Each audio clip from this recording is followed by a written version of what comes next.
Okay, hello everyone, and welcome back to Dragon Age Inquisition with Chaos Counseling. First of all, it's good to see you here, Leaf. Oh, sorry, sorry, we've got. Sorry about that. I might be a hair distracted here at the beginning. We've got someone active on the Discord who hasn't posted there for about 5 years, and I want to make sure that or maybe I shouldn't say posted, interacted here for about 5 years. Yeah, and I just want to make sure that they are engaged with, because I want to make sure that I engage with you guys, because I do appreciate when you guys do. Can I not fast travel to the fort? Well, that's bullshit. But yeah, because I do appreciate when you guys are active on the Discord. I know that we as a... Okay, I swear to God, my axe handle was like adjusting and was not consistent where it was. Because yeah, I do appreciate whenever you guys are active on the Discord, and I want to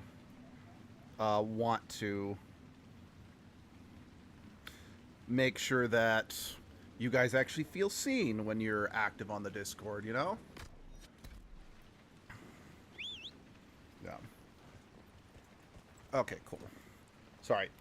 I wasn't making enough noise. Sorry, another reason I was kind of a little delayed in my commentary was because I still had my headphones in to kind of see how I was sounding over the stream, which, causes me to hear an echo of my speech, which can cause some cognitive dissonance.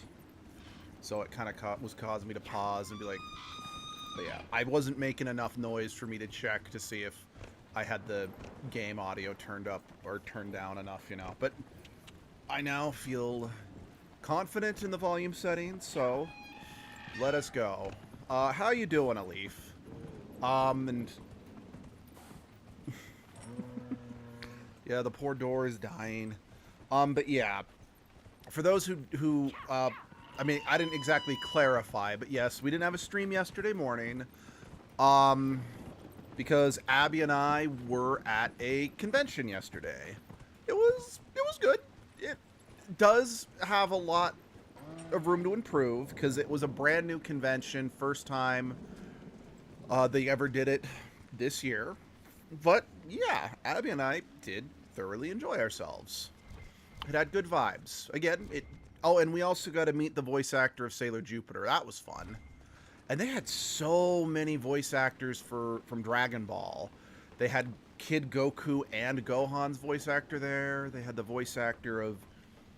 Oh, he voiced Master Corrin. So you have a giant pizza cutter. Yum, pizza. We also had pizza yesterday. But yeah, they had like... He was the voice actor of Chi-Chi's dad. The mayor said the dam controls were through this gate. Master Corrin, and then a couple other people. They had Chi-Chi and Bulma's voice actor there, if I remember correctly.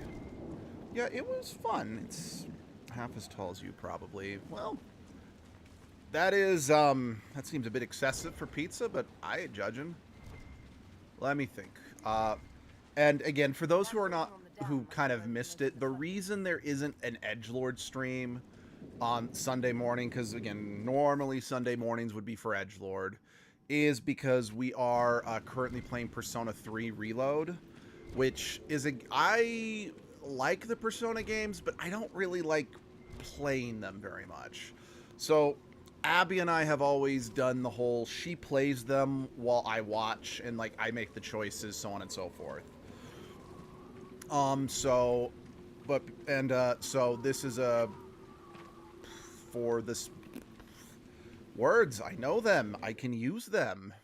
So Abby since Abby doesn't really do well with early mornings, we're trying to stream Friday or Thursday evening. So yeah, until we get through Persona 3, which is a beast of a game, yeah, the edgelord streams will not be on Sunday morning.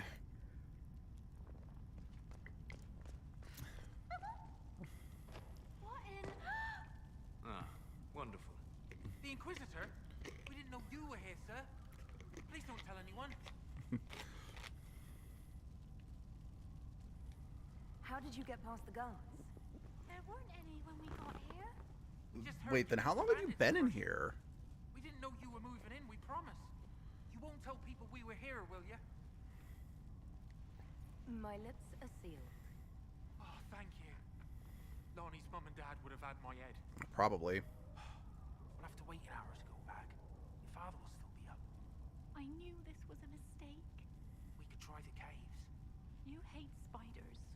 You find somewhere next time. Oh, stop bickering. Also, I mean, I'm assuming they're both consenting, but men don't pressure women to go to a secluded place just to make the hanky-panky.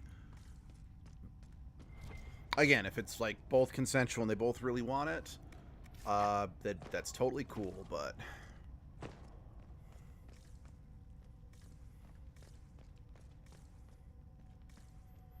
But yeah.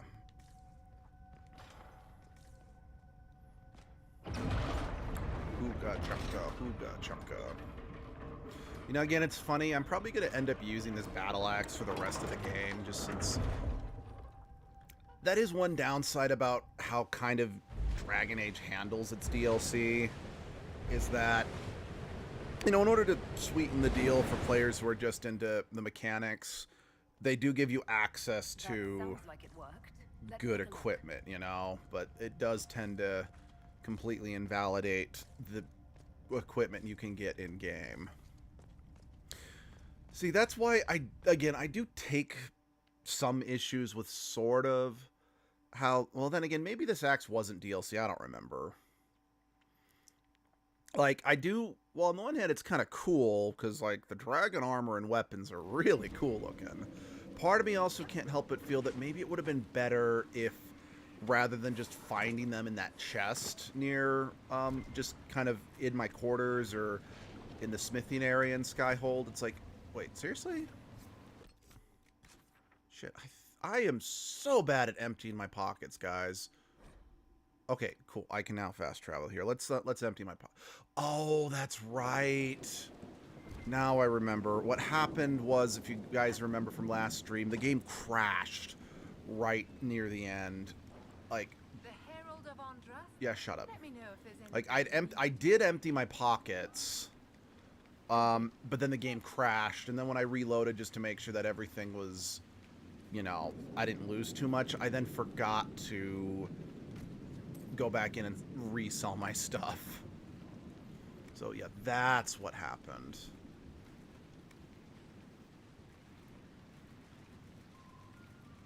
Do you play D&D sometimes? Not as often as I'd like to. I love D&D, but I just can never find groups, because most of my friends who do play D&D all have groups, and every time I try to put together a table, no one has time. But I love D&D. I love tabletop games in general. And I mean, another thing that doesn't help is, like, probably one of my closest friends that I'd love to play D&D with, and he loves tabletop games too, make no mistake. He's a bit averse to D&D. So we end up usually playing, I think it's called the Fate system with him, which is a fun system. It's way more chill and relaxed, and honestly, Abby kind of prefers it too for that fact. Which, no shade. I'm not saying there's anything wrong with that. I'm just saying that, well, it isn't D&D, so I don't get to play D&D a ton. And then again, yeah, because I've reached out to a couple people. It's like, hey, we should play some D&D together. Like, sorry, I'm already in 2 D&D groups, and we don't have room in our group to invite you in. Sorry, I kind of sound like I'm bitching and moaning and and whining about my lack of D&D, because honestly, maybe it's good I don't play D&D too much, because I do unfortunately have some that guy tendencies, because I get into the game so much and enjoy myself. I do lose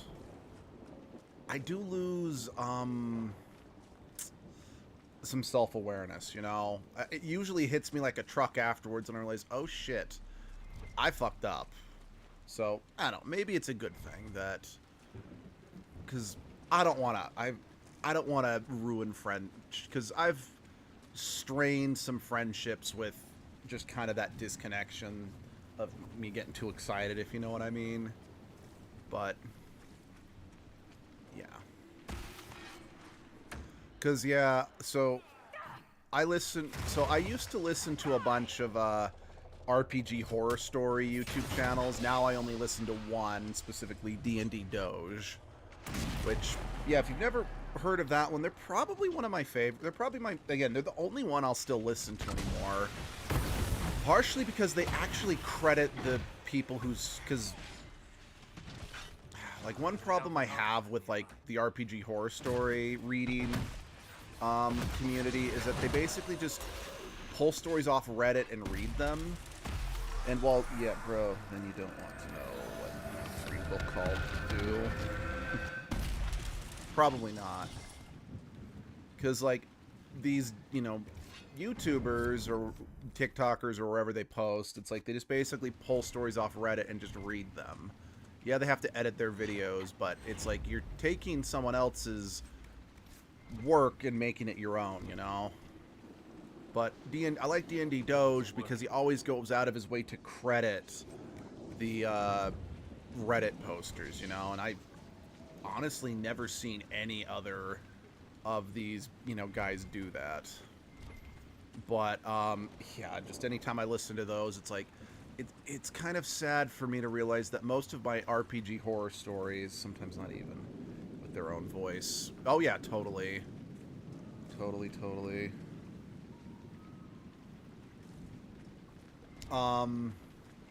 What's the word I'm looking for? It's better when the bodies are burned. The spirits don't think they belong. But it's kind of sad. I'm like, yeah, most of my RPG horror stories, I'm the that guy player. Or I'm the that guy DM. And to be fair to myself, part of that has to do with how I was taught how to play D&D. I was taught by several shitty DMs who ran games to ego trip and power trip. And heck, the guy who taught me how to DM basically said the DM's word is always law. Like, they don't, the rules are a guide, but they can throw them out at any time they want. He always, like, he basically is like, a DM should always have, like, a DM PC just to screw with the party, just to keep them on their toes. Just a lot of really bad tips and advice, which, in hindsight, I'm like, I don't know why I took him seriously, because he was always bitching and moaning about, because there was a campaign module that he had, and we played 3.5, just for the record.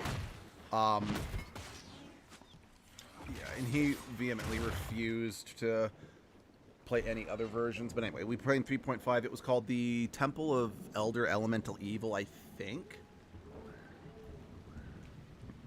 It was a campaign set in the Greyhawk universe, not the Forgotten Realms, because to my understanding, Greyhawk used to be the standard D&D setting before the Forgotten Realms, but that was well before my time of even being alive. I mean, hell, the books that I got from my friend were all about the Greyhawk gods. So, like, when I found out, I'm like, wait, who the fuck is Lathander? Good mix of mean, but also actual fun should be good. I agree. Like, the DM is not necessarily there to be, you know, to coddle the players. Look around.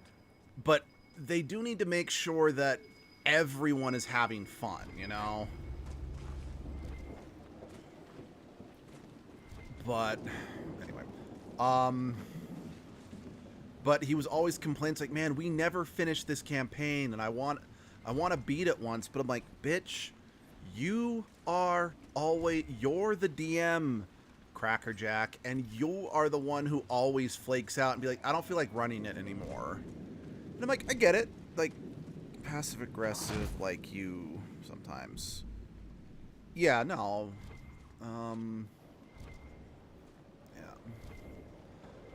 But it's like, you are the one running the game.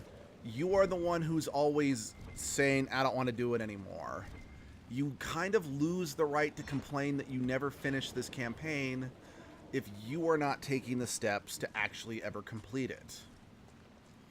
And yes, I know, DMing is hard.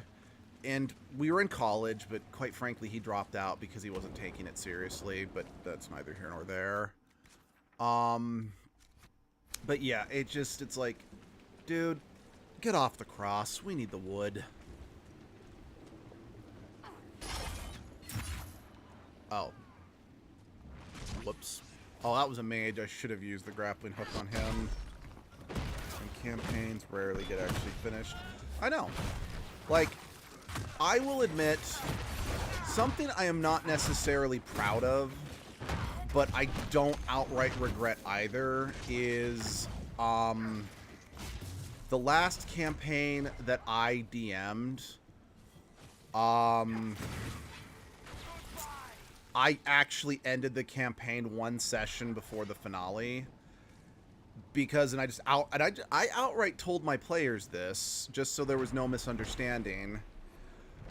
This campaign was a sequel campaign to what I consider to be the best campaign I've ever written. In fact, it's the campaign that I wrote back when, because I was having these players playtest it. This was back when we were still working on Flashback, you know, our D&D campaign that we did for the channel, albeit we never finished that one either because of a lot of factors, which I'm not going to get into here because it does involve some private, not drama, but some private misfortune. And honestly, to this day, I still want to try and do this campaign for the channel. It's just, again, finding players and just it's just finding the time is hard.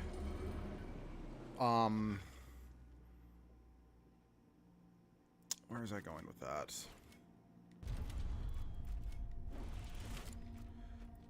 My campaign that I considered my magnum opus. Shoot, where was I going with this? Alright. Oop, not what I meant. Oh, yeah, I ended this campaign one session before it was supposed to wrap up because my players wanted and I'm not trying to blame my players for this. Like, I, as the DM, could have said no, but I did want to make them happy. But they really wanted to have me run another campaign that was a direct sequel to the campaign that just finished. And it's like, I don't really have any ideas for a direct sequel to your campaign. I had an idea of something that would be like a spin-off, but it wouldn't involve the same characters or anything like that. But they really said they wanted to do more with their characters, which completely valid. I joined into it, but can't, maybe because I'm kind of in Germany. No, I get you. And yeah, it's one of those. Yeah, for this I do. Yeah. And for that sort of, and for the D&D campaign, like, if I'm going to actually, you know, record it and air it on YouTube, I would like my acting friends to be in on it, just because it's not going to be an atypical campaign. It's going to be a lot closer to, you know, acting. With whole, like, hey, there's not going to be as much. It's going to be a bit more railroady because it is, you know, meant to be something that can be edited, to be consumed, etc., if you know what I mean. So, yeah. It is one that it's like I would want. Yeah, anyway. But yeah, I appreciate it, but yeah. It wouldn't work with kind of what I feel we need to do. Anyway, back to my original point. And the fact of the matter is I basically just kind of threw something together that kind of tied into what came before, but just every single campaign, you know, every single session, it felt more and more hollow. Just things were not paying off in any way that I felt satisfied in. until eventually we get to the second to last session, and I just realized, I'm like, guys, I cannot give this campaign a satisfying conclusion because I'm not satisfied with the direction I took this world and these characters. Specifically, like my NPCs, I'm like, guys, I hate to do this, but Spirits must have come through the rift. I just don't have it in me to run this final conflict because it just, One's looking. I don't know, it I'm just, cold. I didn't like it. Don't be I was afraid. not happy with it. And yeah, I am not happy with myself that I'm the reason why this campaign was never finished, but the honest truth of the matter is just, it wasn't something that I was happy with. That whole campaign in general was just something that I did because I cared for my players and I wanted to do this for them. And I don't regret doing this for them, nor do I blame them for how the campaign turned out. I just should have been very candid that I didn't have anything more for this setting and these characters. So that's on me. Maybe you can give it some guidance, Cole. Maybe. My name is. Compassion. Did I ask your Sorry. Fucker. Spirits Sometimes you can do is Then tell me why nothing a certain spell you can throw an ice block and heavy as a car at your enemy. True. Alone cannot overcome what you see. Yeah, The solid form is both shackle and strength. It affects more than you imagine. Are you a spirit? I don't know. If any of my players are listening, I do apologize about just abruptly canceling that one. I felt you coming. Is there something alike in us? I think there must be. I knew it. Make your armies ready. Cleave to your loyal. You will need them all. What's so distressing? It takes no I don't know how you mortals stand it. Why haven't you I got... will not be denied. I refuse to leave until something obeys my orders. Then I feel compelled to help you. Excellent. I have owned a creature made of rage had the gall to chase me across the lake. Destroy it in my name. A simple enough request. The rage demon might threaten others. Cool. Love the random shit you can do. Oh, totally. But yeah. I think another reason why I just didn't have the... Another reason just I didn't have the heart to keep it going is... and again, I want to be very clear. What I'm about to say is not an indictment of this player. It's just an acknowledgement of, like, the reality of the situation is people have different play styles and different things they want out of D&D, and that is okay. What I'm about to... So again, what I'm about to say... sorry. Let's see, like, my brother drop-kicked the shopkeeper. Oh, jeez. So yeah, what I'm about to say, I am not saying it because I thought the player was bad. And he is completely blameless in this situation. But, he flew into an apple stand, nice. One of the players who took part in the initial campaign, the one that I am super proud of, I didn't really care for him a ton as a player. And that's because my campaign's very combat light, super roleplay heavy. He approaches D&D for the plays D&D for the combat and is very... He builds his characters to be optimized in combat, and there is absolutely nothing wrong with that. Like, there isn't. I believe I sense one of the artifacts. It's just, it's not really what I like doing, and I don't really like DMing for players who do that, because I admit, I don't really have the patience for tons and tons and tons of combat. I get bored. I feel it drags things to a halt. But, again, some people like it because it lets their cool characters they built shine. But because my campaigns are so light in combat, whenever we do get into a combat encounter, because we usually do like maybe just like one big combat encounter rather than a bunch of small ones. The super optimized characters tend to just, you know, trivialize what combat I do have because, well, again, what would be a good build for my Vine for, I'm not sure. I couldn't say. I'm not, like, I like D&D, but I'm anything but an expert on the finer nuances behind character creation and such. Because, heck, there was even, it was like a super crucial story bit we were going through, and then this player just kind of mentioned, he kind of mumbled under his breath, it's like, geez, 3 sessions without any combat? I'm like, well, yeah, this is like major negotiation, blah, blah, blah, blah, blah. So I kind of knew from the outset, you know, pretty early on, and again, I didn't want to kick him like a, build for my Vine. Okay. Sorry, I want to find these bodies before I go into the cave. And this will give me, at the very least, closer. Would be a good build for my Vine form. I mean, I actually, had a, what's it called?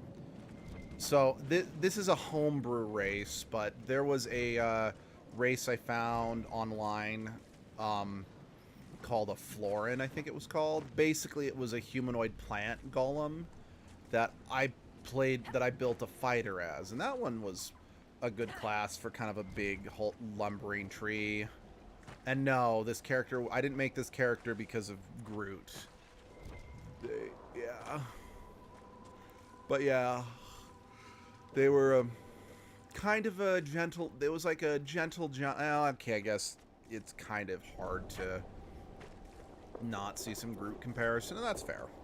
But yeah, I'd recommend something like that, either like a fighter, because it's, you know, simple. Does it sound like it? Well, if that doesn't sound like me. Yeah, and or a druid, because, you know, or druid or ranger, because, you know, they're the ones that, you know, live and coexist with nature and stuff. But yeah, so this race in particular, they had kind of like a fun feature that, that they had 3 racial variants based on different flowers. I don't really remember what the other 2 are. I only remember because I picked the Snapdragon flower, and that gave him like, I'm a nature, yeah. Because, yeah, Snapdragon, because that gave them some light fire immunity, since, you know, dragons and, you know, all that good stuff.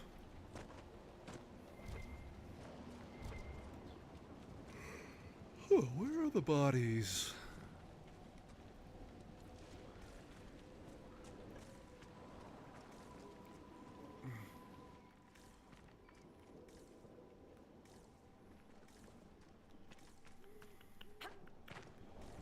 What? Okay, to really reference something like a like 10 plus years old YouTube video, where's the blacksmith? Then again, maybe the bodies are underground and it loops back. I don't remember. Yep, nobody ripped that out of context. Yeah, probably they will. I feel it's the law of the internet and modern society is that things have to be taken out of context. Or people have to insist that something was being taken out of context. Fuck.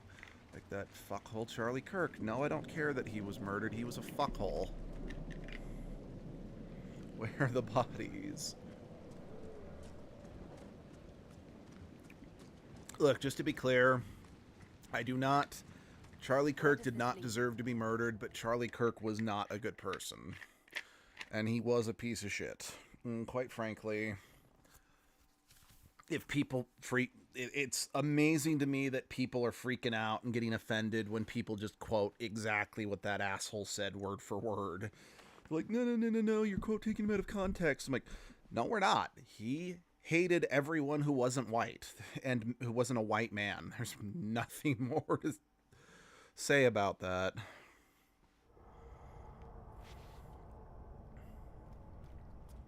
Come on, let's find that Fade Rift. It's humming below us. A window, wanting, wandering, looking back at what's looking. Cole believes we're headed Super in the correct direction. racist. I mean, he literally at one point said that giving equal rights to black people was a mistake. Okay, maybe I shouldn't say literally. It was more the equal rights movement in America was a mistake. But considering that point and purpose was all about, you know, giving equal rights, yeah, that fucker was absolutely a racist.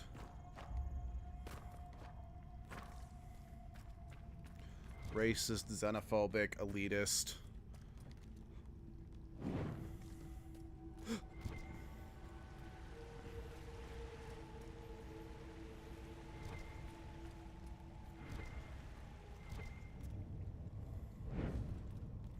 If you had to describe me, what would it be? Plant lover. Again, honestly, I can't really describe you since we have, you know, just very limited interactions via the streams, you know? But, again,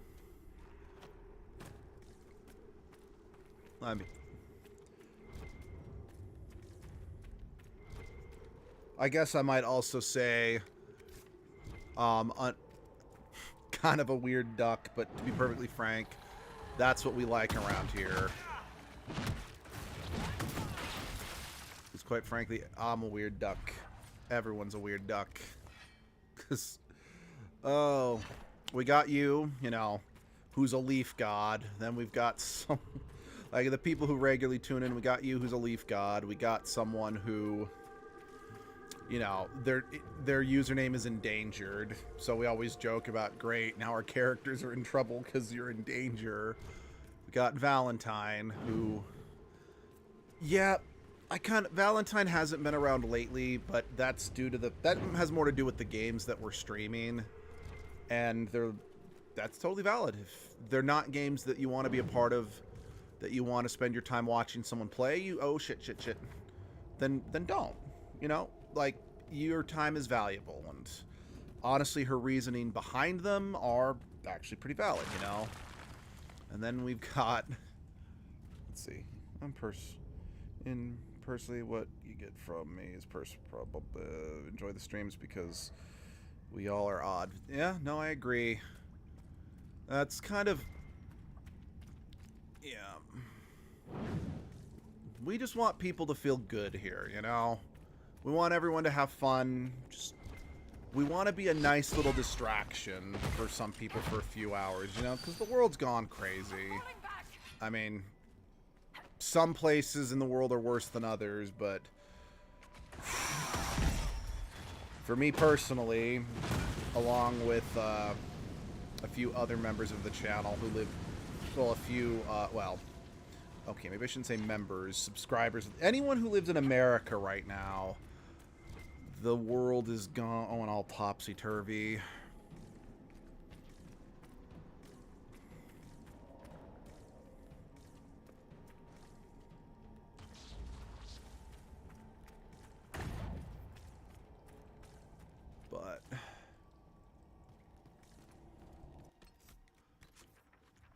But then, yeah, then the other person who always regularly tunes in for the channel, their username is Muffin, and we always joke about, hey, I'm a sentient muffin. But yeah, that's why I'm... Bodies. Were people living down here when old Cresswood flooded? All of water washing over, lungs tight bursting, and then suddenly.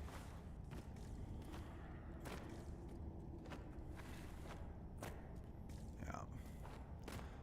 I think... Yeah, and even then, I always love it when anyone tunes in to the streams, whether they're a lurker or actively participating in chat. for the most part. There have been... I think I've said we've only ever banned one person from the channel and engaging in chat. That's a lie. We've banned 2. One of them, like the first one we banned, and I kind of forgot about this one because I kind of blocked them out. They were banned because, well, yeah, they were odd, and we normally welcome oddness here with open arms.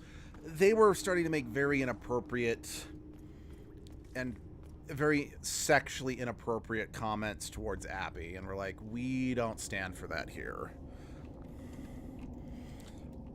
And the next person who was banned was honestly just a complete asshole to, well, me and the other people in chat. Like,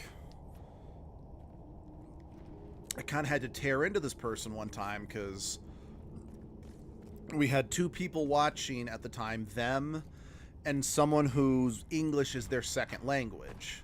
In fact, one of the reasons they tuned into my streams was because since I stream so early in the morning here in America, yeah, again, I am in America for those who, let's see, I would describe my personality as kind of passive-aggressive, like I can have a nice conversation, but the next second I'm choking someone. Oh my, that's a very interesting way to describe yourself. But yeah, my sleep schedule's been fucked for a couple years now because of my job. But yeah, because I was like one of the few American English-speaking streamers that they could find, because they lived in Japan, they would tune in for my streams on occasion to kind of listen to English or American pronunciation of certain words, you know, which I'm like, oh, let's see, mine too, yeah, because you're in Germany, which is, yeah, not, I know it's not the same time zone as Japan by any means, but you are on the other side of the ocean, so just because it's early morning here definitely does not mean it's going to be, it's absolutely not going to be early morning for you. Hold on. But anyway, basically, I don't remember the exact context that happened because it's been a while, it's been a bit ago. But basically, the person in Japan, I think they asked a question or they basically just responded to something that this banned person, I'm just going to refer to the banned person as banned just from this point forward, just for the sake of not having to say the banned person. But they commented on something that banned said, and they said it in a very, what do men have with fricked sleep schedules? Well, I don't know what it's like in other countries, but here in making jobs that it's like, okay, I get home from work, my body's exhausted, but because I've been doing so much physical labor for like 13 hours a day, I can't get sleep, so I only get to sleep for like maybe 4 hours a night, so the next day I'm so tired, so I have to knock an energy drink back just to get through the day, but you know, ingesting that much caffeine into your body, yeah, yours too, I'm sorry to hear that, that when you actually do need to sleep again, your body is just so wound up because your body just, and eventually it gets to the point where your body just kind of loses its ability to naturally produce things like melatonin, and for you to properly get, you know, naturally slip into a restful schedule, you know, because like I've been only getting like 4 to 5 hours of sleep a night, and those are my good nights. There have been some days where I've only been able to get 2 hours of sleep, and part of that has to do with the fact that it's like, shit, I need to make sure that I don't oversleep too much, because if I do, then I'm going to be late for work, and since, you know, I work in construction in particular, it's like, there are days where I'm like, I've got like an hour, like, some days, if like, there have been a few days where I was lucky enough that I had like a short 10-minute commute to, you know, drive to work. But then there are other days where it's like, I've got an hour plus commute to work, so it's like, I absolutely cannot sleep in past this certain time. Otherwise, I will never make it to work on time, and it just messes with your sleep schedule. But anyway, back to the whole, so again, I don't even remember what was said, but they just responded very bluntly to banned. And again, it was very blunt and very direct because their first language wasn't English. And so yeah, they kind of had to just say things very blunt and direct. And because America is all about ridiculous customer service standards and whatnot, being direct can be misconstrued as rude in this country. So Band decided that it was perfectly okay to like snap and be like, "The fuck you say to me? How, like, who said you could talk to me like that?" And they're like, "Dude, chill. They were asking for clarification on what you said, kid. There is no need to be that hostile." My second language is English too. Yeah.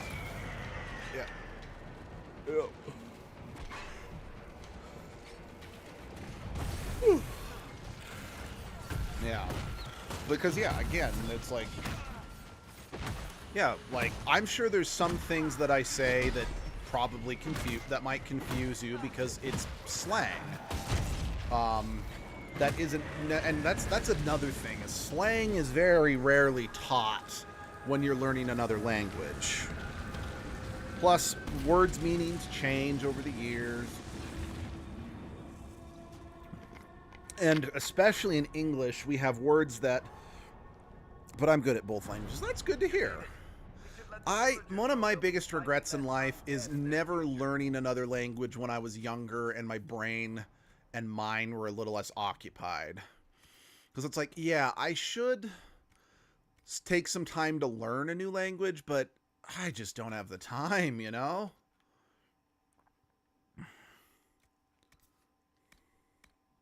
But yeah, just not learning another language. I already just said it. I don't need to repeat myself again. Like, I really, really wish I had learned Spanish.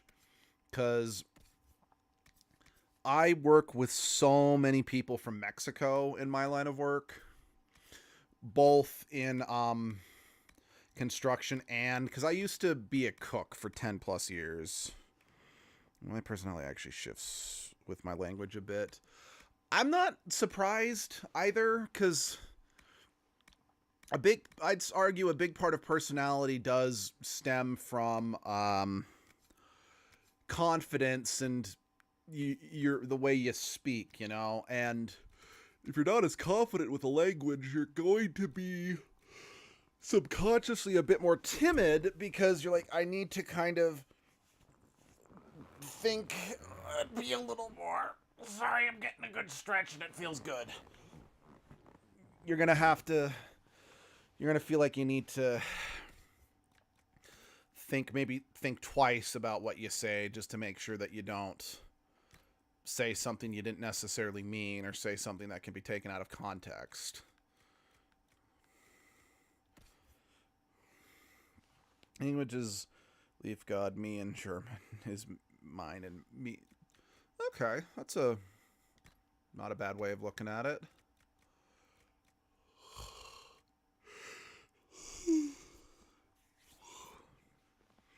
Again, I do apologize about all the yawning. I am still a little tired from the con yesterday, although it was awesome. And yeah, I've got my caffeine here. I'm just taking a drink of every little bit just to keep me going. Again, if I'm being honest, and I mean, I know it would be disappointing because if I changed my stream time, it wouldn't work as well for, you know, the people like you who are in a different country. So this early stream does work better for you guys, but it's like, I know that idealistically I would prefer streaming at a different time in order to maybe try to sleep in the morning on my days off, but this is just when I have time to stream. Like, I don't have time. Let's see, I knew English in 2nd grade. I got taught in third. Okay, yeah, we had options here in America to potentially learn other languages, but it wasn't required, and I really wish that it had been.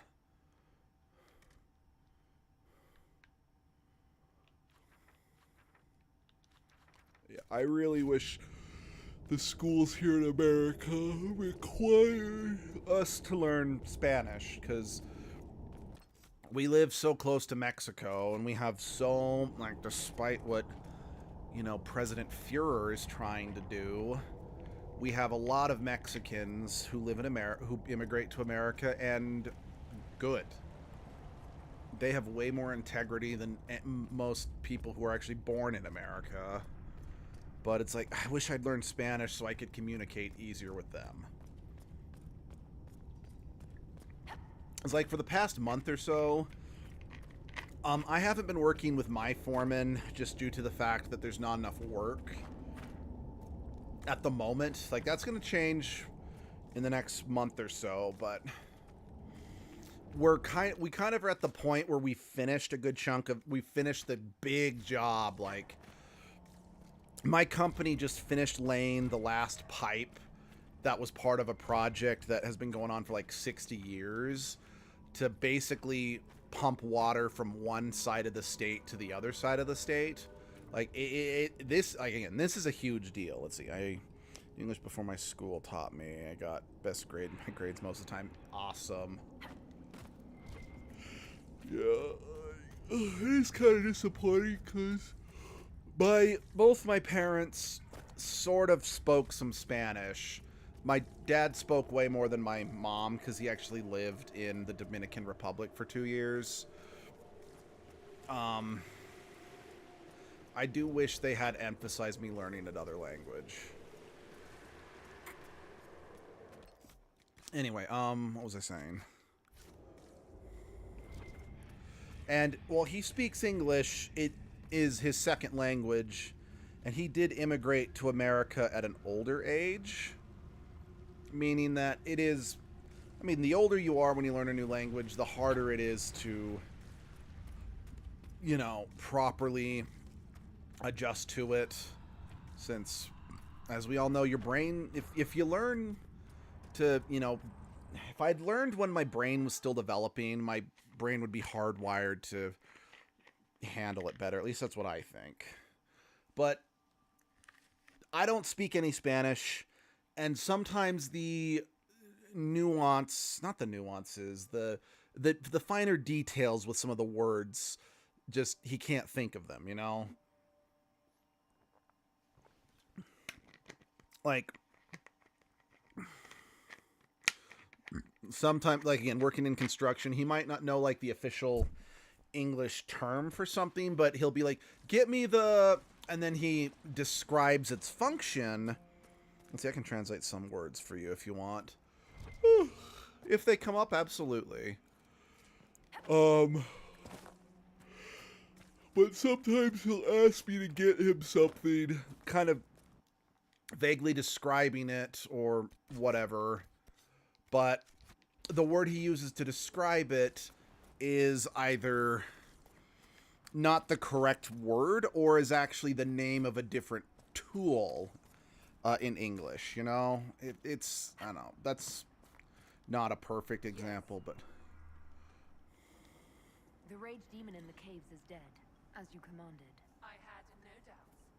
Now that my sovereignty has been respected, I can depart this unchanging nightmare. Your reward. Use it well. Sweet. Spirits such as that would not leave here until it had proven its nature.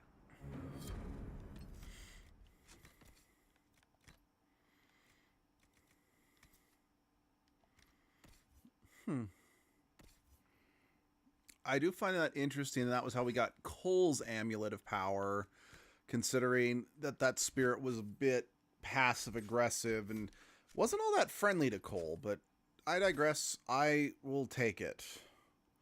Because PowerPoint... I never really thought about that. Let me think about that. Let's see. I want to get coal spinning blades, so we're going to do that.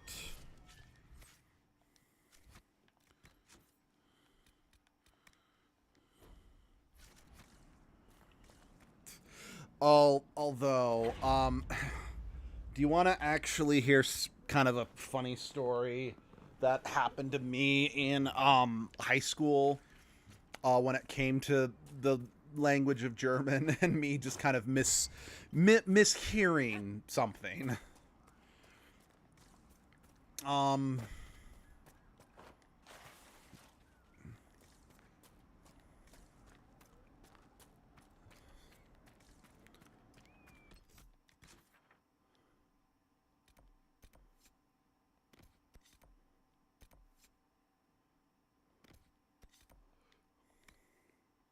Okay, so when I was in high school and younger, let's see, the movie Madagascar came out. Okay, I don't remember the exact timeline of when it came out, but it was out. Yeah, no, it was out when I was in junior high, and because the penguins quickly became like the favorite characters of everybody, you know, they started, you know, people started, you know, memeing them and whatever, and it kind of became... So, like, the penguins towards the beginning of the movie, you know, they asked the zebra, it's like, hey, sprechen Sie English? And he's like, yeah, I sprechen. So it kind of became a bit of a joke for a couple years. Like, when someone was, you know, tripping over their own words, people would say sprechen Sie, you know, fill in the blank. Well, because the term, you know, using the term sprechen became more common, even if I didn't actually, you know, just because Americans are stupid, I started hearing sprechen Sie Deutsch. Deutsch? Basically, you know, asking, can you speak German? Again, I'm positive I'm butchering that pronunciation. But I was mishearing it as people saying sprechen Sie Dutch. So I thought when you would say that, you were asking someone if they could speak Dutch, not German. So I would actually just, whenever I would, you know, do that stupid thing, I would say sprechen Sie Dutch instead of sprechen Sie Deutsch. Again, I'm sure I'm saying that wrong. Sprechen Sie Deutsch? The other reason I don't speak another language is I can't pronounce shit. I can barely pronounce English, let alone other languages.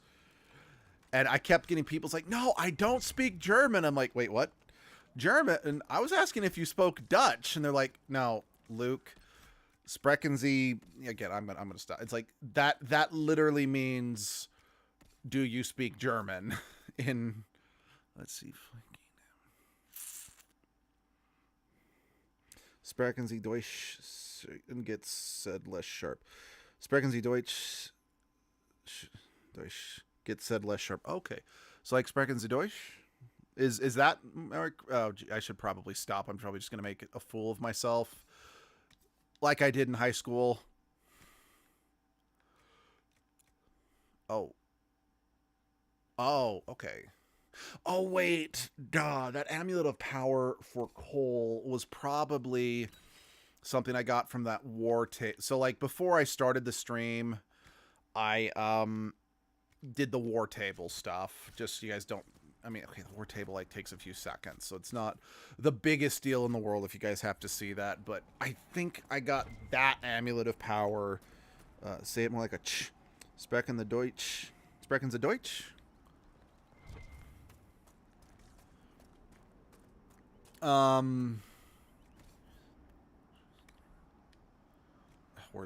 Words. So We won't forget the Inquisition help from no one else. Yeah, I think what happened was I actually got the Cole's amulet of power from that war table mission, not from the spirit. I'm pretty sure I got that amulet, the amulet of power for me. I'm pretty sure I got that from the spirit.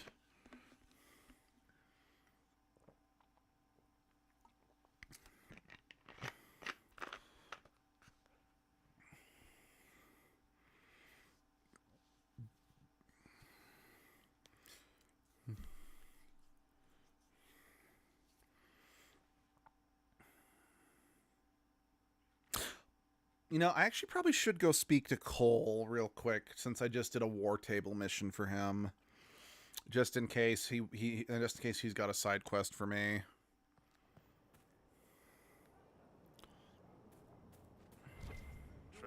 Hey, Harding.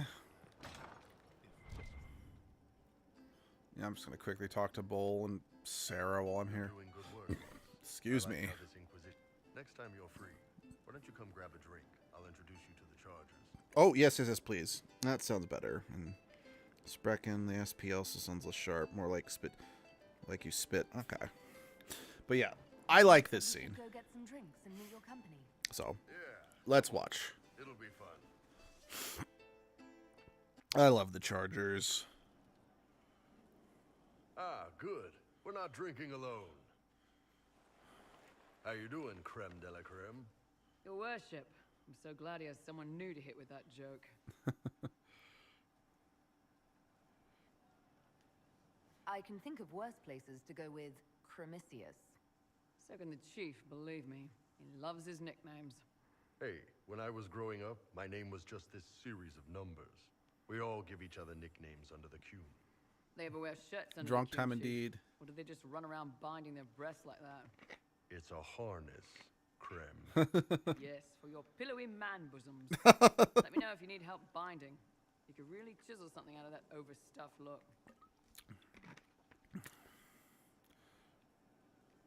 Did you always know? Yes. It's not the most fortunate thing to know about yourself growing up in Tevinter, one rung above slavery. In Kunadar, creme would be an akunatlak. That's what we call someone born one gender but living like another. And Kunari don't treat those Akun people any differently than a real man. They are real men, just like you are. This is People aren't so bad after all. Don't get your hopes up, creme. We still come down hard on the back talk. Anyway, here's the rest of the Chargers, or what's left of the rest. A lot of them went looking for stronger drinks. We've got Rocky and Skinner there, and over there are Stitches, Dalish, and Grim. Crazy bunch of assholes, but they're mine. see. This is try saying Sprickens did Sprickens. I can't say that. I can't say that first one.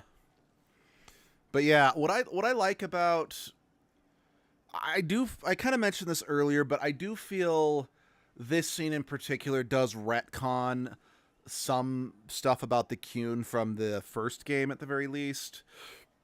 Although I do feel it isn't always important to remember that Dragon Age Origins is kind of a wee bit disconnected from the rest of the franchise because it originally was a rejected Baldur's Gate 3 pitch that was retooled into an original game and wasn't necessarily intended to be one continuous narrative like Mass Effect was, but kind of was retroactively shifted. Because if you've played Dragon Age Origins and you've played a female warden, Sten will actually come out and say that you can't be a woman who fights because women don't fight under the Qun.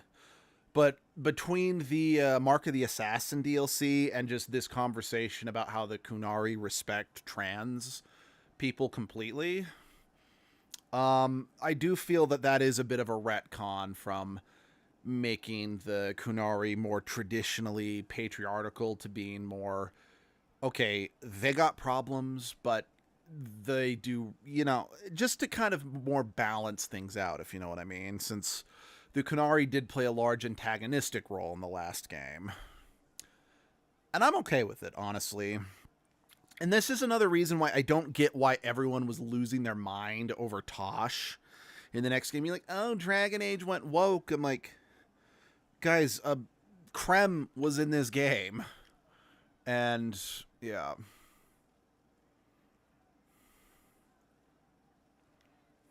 Why aren't you with your clan? Our keeper thought I should see the world a little. Dalish don't have Templars, so they can't have too many mages in a clan at once. Now, sir, you know I'm not a mage. That'd make me an apostate. You carry a staff, Dalish. It's a bow. I'll be back. Okay. A bow with a giant glowing crystal at the tip. Yes, it's for aiming. Old elven trick you wouldn't understand. Grim, is it? Grim doesn't talk much. I'm pretty sure he's the lost king of some small country. Or chieftain. Something like that. Now, if I remember correctly, Iron Bull actually introduced us as Grim when they were having us get to know some members of the Inquisition. So I Were think... you born on the surface, or are you from Orzammar? Orzammar. I got exiled. Stupid noble crap. Also, I accidentally blew up a bit of the shape rate. Rocky's one of our best sappers. He can take down enemy fortifications faster than a golem. I'm also working on my own version of Kunari black powder. I've almost got it. Yeah, you really don't. I take it you're the company healer. Yes, first time I ever picked up a sword was when the Blight hit Ferelden. Never put it back down. He makes a potion that'll put you right back on your feet after even the toughest fight. It tastes terrible, though. That's because it's a poultice, sir. You're not supposed to drink it. So, how'd you join the Chargers? Killed some people. Skinner didn't take kindly to nobles testing their new swords on the elves in her alienage. Fuck Bull yeah. took me in. Now I get paid to kill shams. This is actually really good behavior for her. She's not marking her territory or anything. You've got a good company, Bull. Ah, we do all right. No man can beat the Chargers, cause what hits you where it hurts. Unless you know a tavern with loose cards and looser skirts. For every bloody battlefield will gladly raise a cup. No matter what tomorrow holds, the horns be pointing up. Thanks for coming by, boss. Glad you could meet some of my team.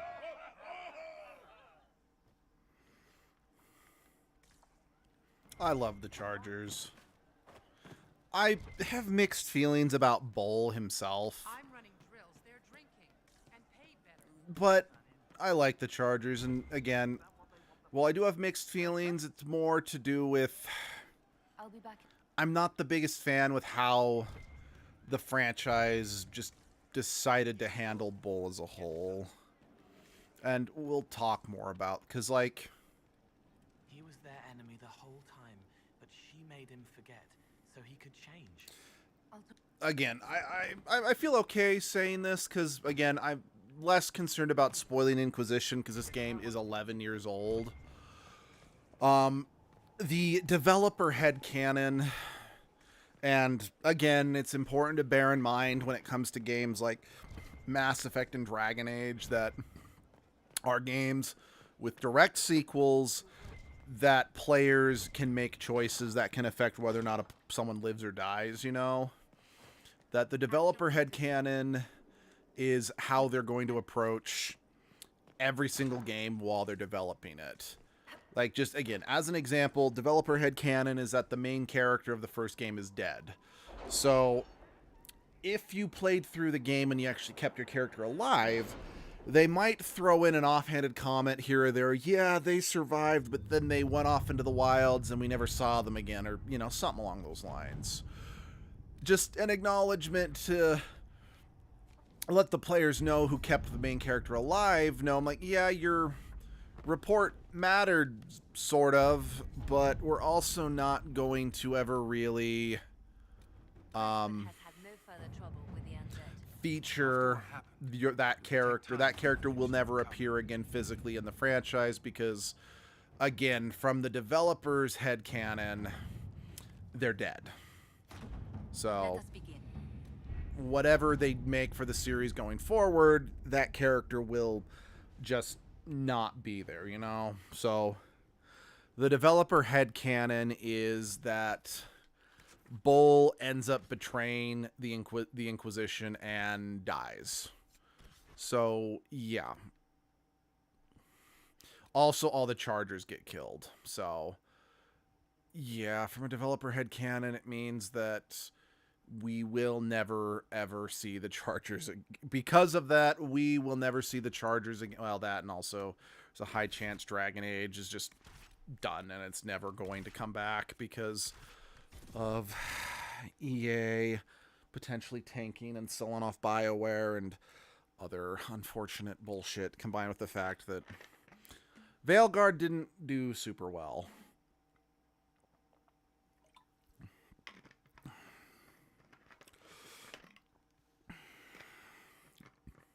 Which is a shame, because I'd love a Dragon Age 5. Albeit, with how they're choosing to handle, based on the trailers, I could also do without Mass Effect 5. So, and again, I am a Mass Effect stan. I love Dragon Age, but I do greatly prefer Mass Effect to Dragon Age. And honestly, I really am kind of the opinion I would be okay if Mass Effect 5 got canceled and was never released. Because I do not like some of the decisions that they're making.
Oh.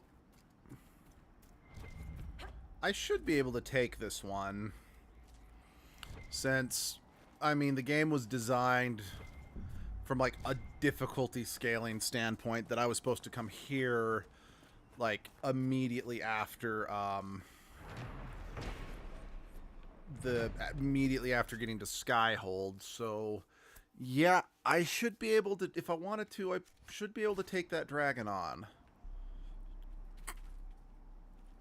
You know what? I do think I want to.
Glad to have you back. Let's see.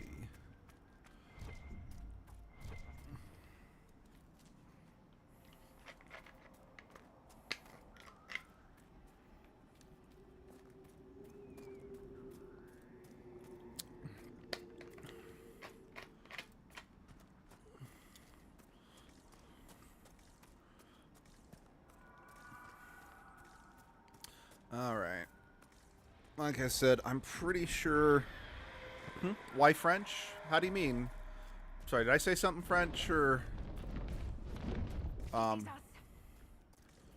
Yeah, she does. That was very intentional. I deliberately ran straight up to where she was roosting because, like I said, considering this is supposed to be the second area that we explore, I'm fairly confident we can take this dragon. Yeah, I know that we had to flee from a different dragon, but this is not that dragon. Okay, I can't. Oh, French accent. I don't know. I think it's just due to... How do I put this? In America, French accents are one of two things. They're either super sexy, or thanks to Pepe Le Pew, they're like considered super funny. So, I don't know. In regards to why French accent, I guess the answer would be racism, sadly.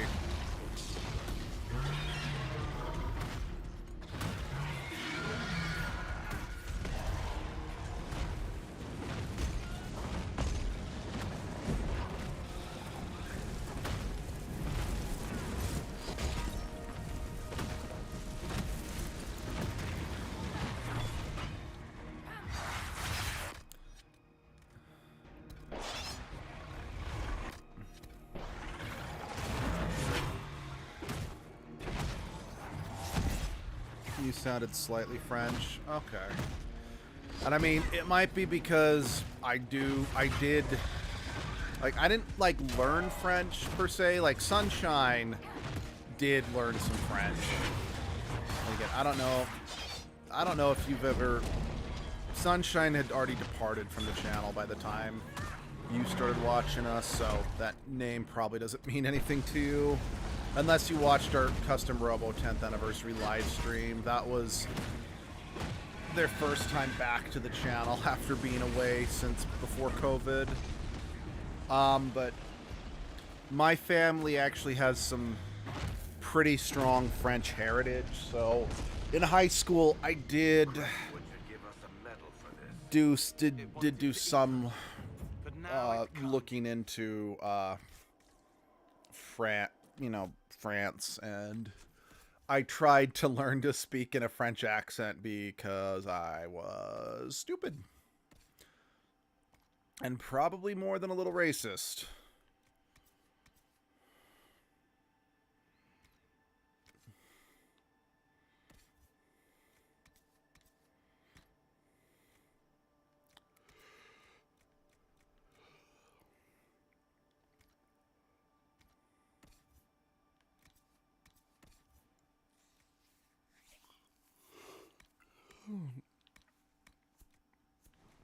Yeah, the French heritage was very...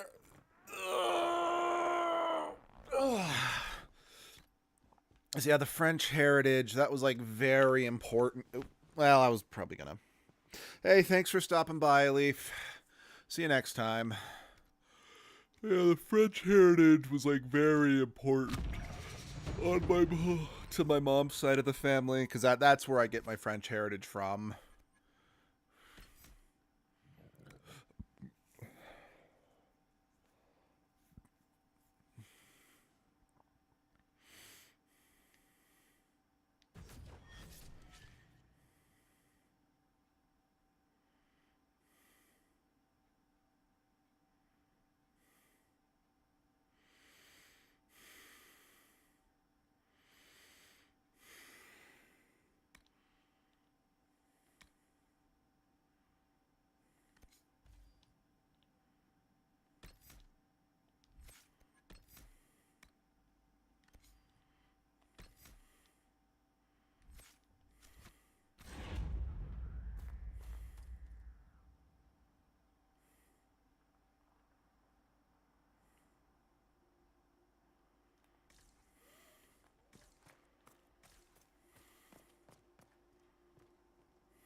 favorite kind.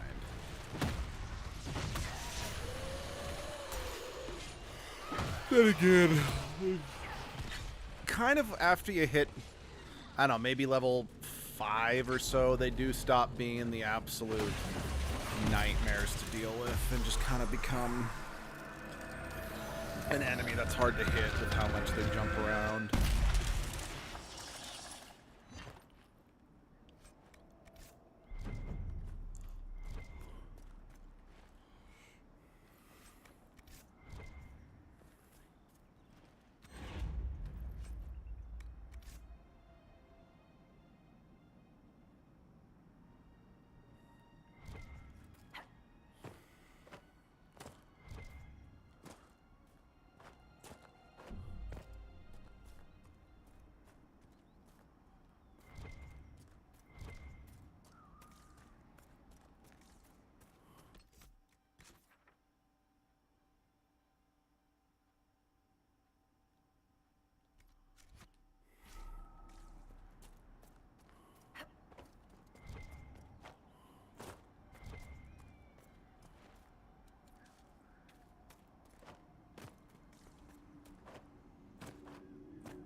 Oh, okay, can't go there. Got it.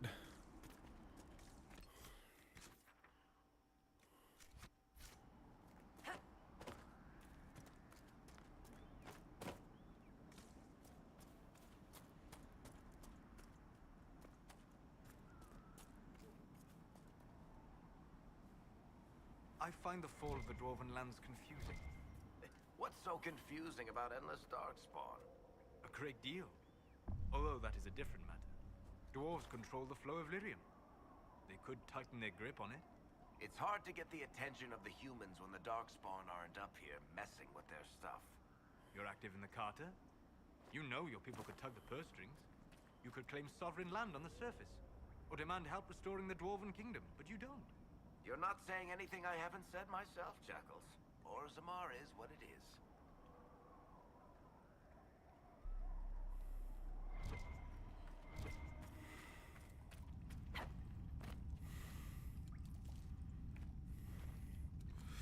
Ugh. Sorry, guys.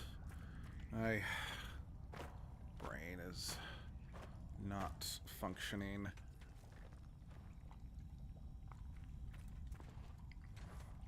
as well as I'd like. Perhaps I should have gone for the Mountain Dew. It has more caffeine than what I was drinking. At the same time, I went for the bigger bottle. Sorry, I really want to actually try and beat Cresswood today.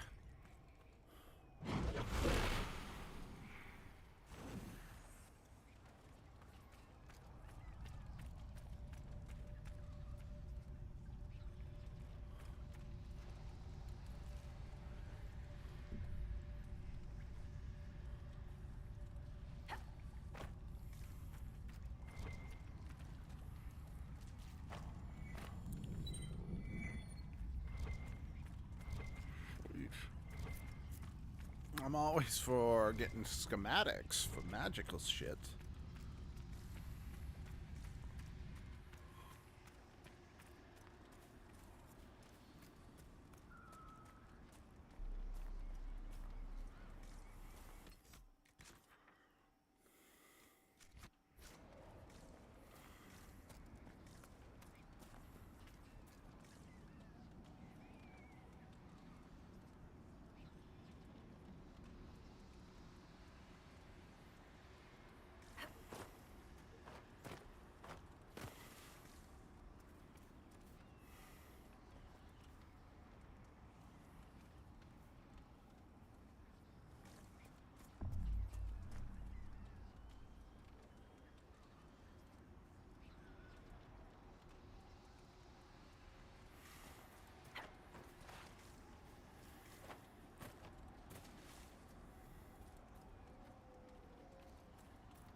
Come on!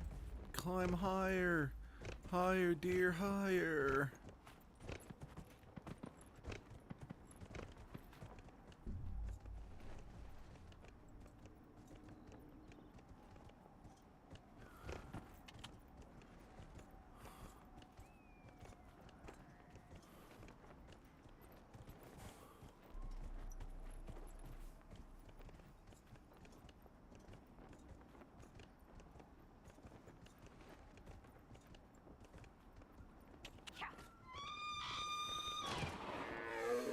Okay. I'm gonna go grab that other bottle of caffeine. I'm gonna need it.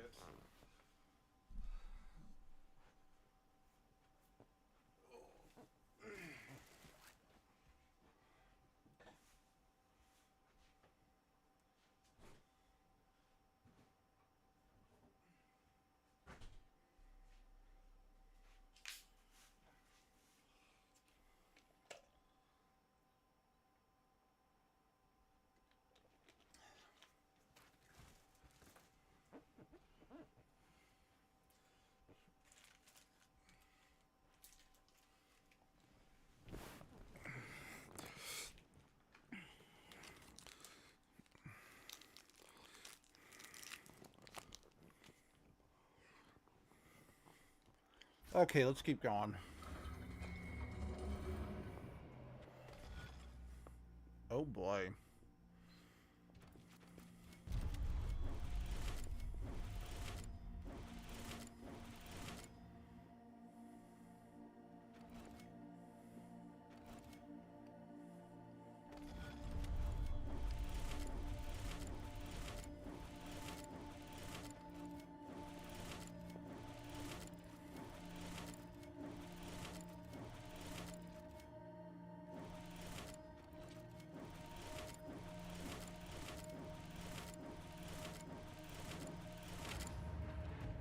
Okay, that wasn't as bad as it looked.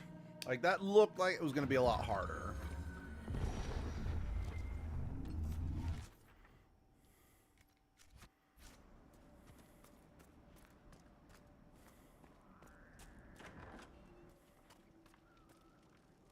So you're the woman who saved Cresswood from the dead. Watch out for the women in the hills. I'd take his hide if I were better with a bow. There's a wyvern causing trouble. It used to hunt in the mountains. Didn't bother anyone but the bandits. Lately, the beast got it in his head to come down here. It almost crippled Gauld's little boy. Best someone kill it. I hope I get my hands on the liver. It makes a poison that kills rats like nothing. If you're Judith, there's a man in the village concerned about you. That must be Gauld, fretful as ever. I'm glad he stayed in Cresswood. He's fast as you please with a loom, but terrible with a sword. Do you farm out there? The name's Judith. I farm and I mend things for the village and people passing through. I did a fair trade with traveling merchants before the undead started attacking. But you still like living here, rooting where you dig. Your land and no one else's this time. Well, that's... Aren't you a sharp-eyed one? Until later.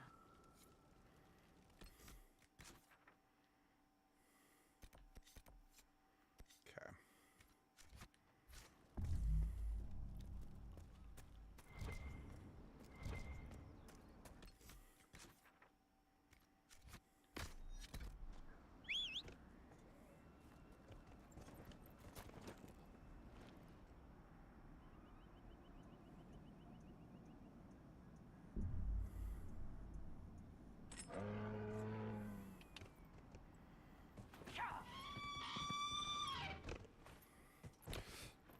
Remember, kids, use what you see here as a prime example of this is why you don't drink and drive.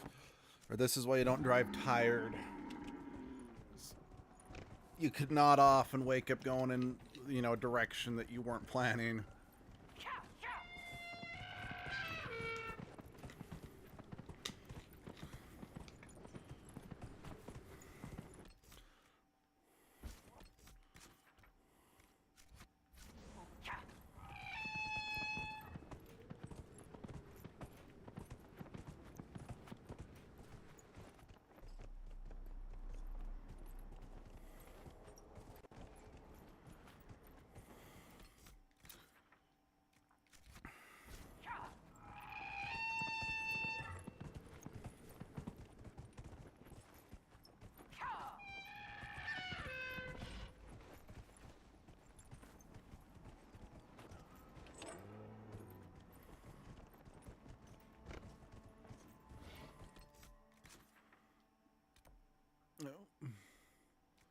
I was just trying to fill the map in a little. I didn't realize there was an actual cave right here.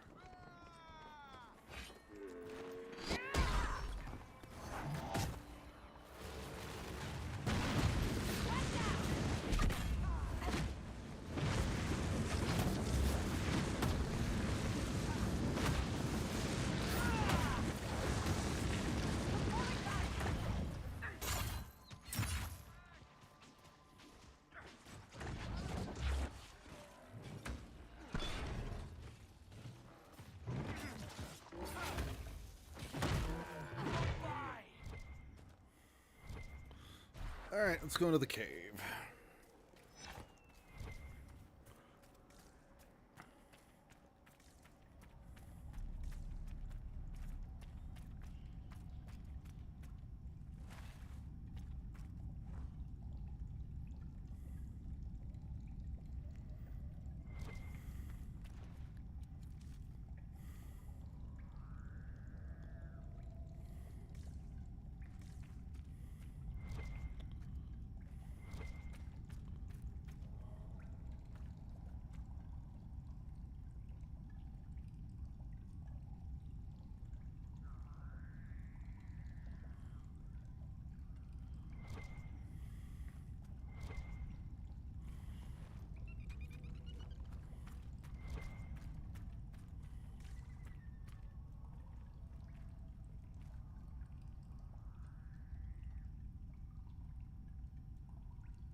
I don't think the extra caffeine is helping.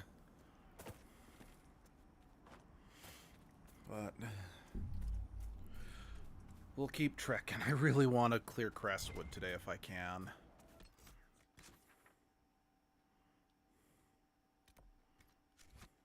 War in the Fade, waged with human hate.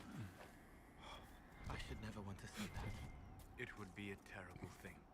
It was wrong to hide it in a It hurt her.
We'll go around the long way.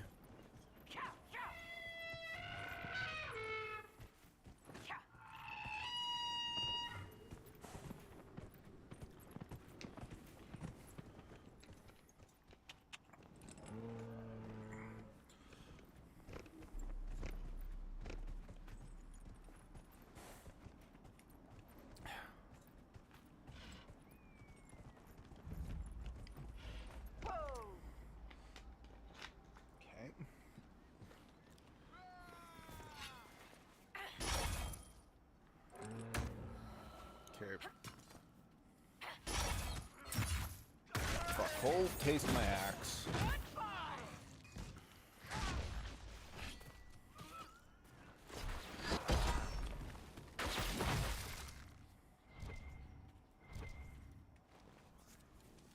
Oh, sorry.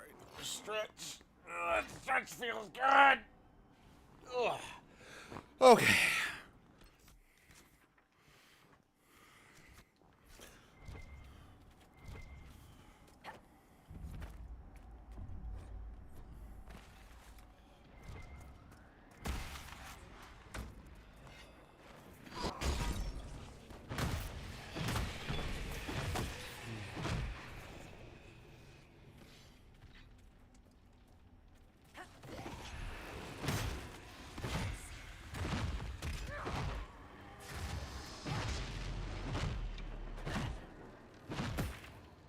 Don't mind me. I'm just getting my daily reps with my axe swings. Die, jerkface, die.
Well, maybe I should actually build that camp and then keep looking for the butcher.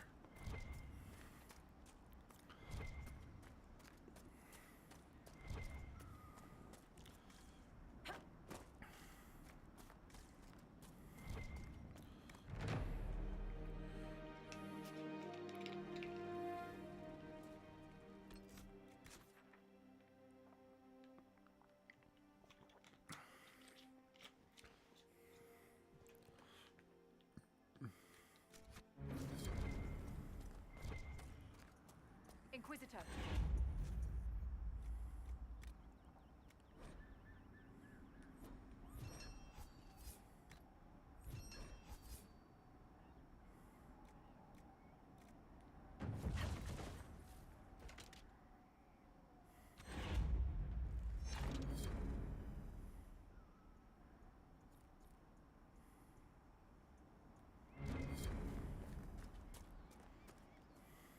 Inquisitor, if you have a moment. What? See.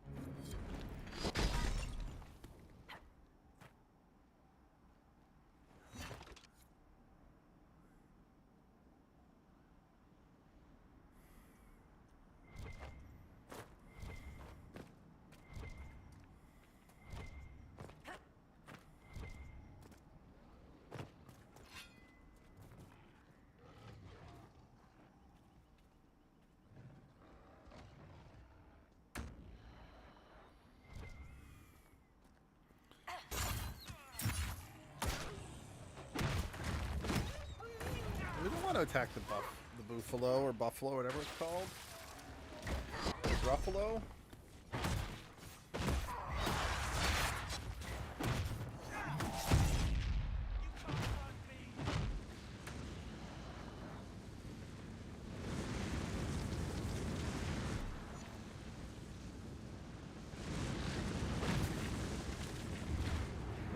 Butcher, butcher, where's the butcher? This is a big fucking area to look for this one guy or whatever. I mean, it lets me fill the map in, so that's not the end of the world.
I'm actually surprised I was able to pull the guy in. Normally I can't pull the big shield dudes in.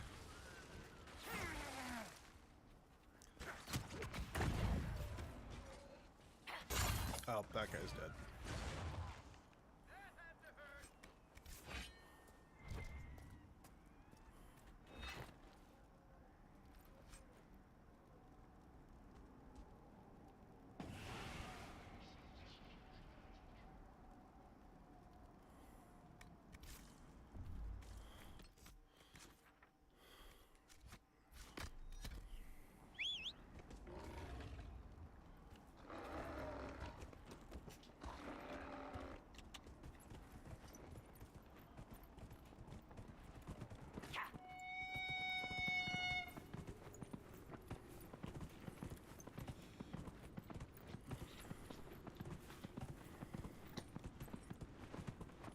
Three trout pond. Oh, which three kinds of trout? Brown and rainbow. Those are two of my favorite. What else? Tell me more. Tell me more.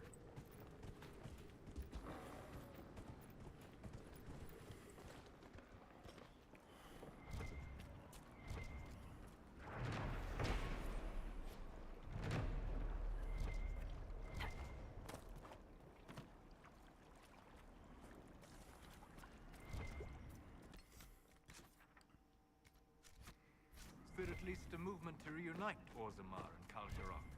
What is it with you, Chuckles? Why do you care so much about the dwarves? Once, in the Fade, I saw the memory of a man who lived alone on an island.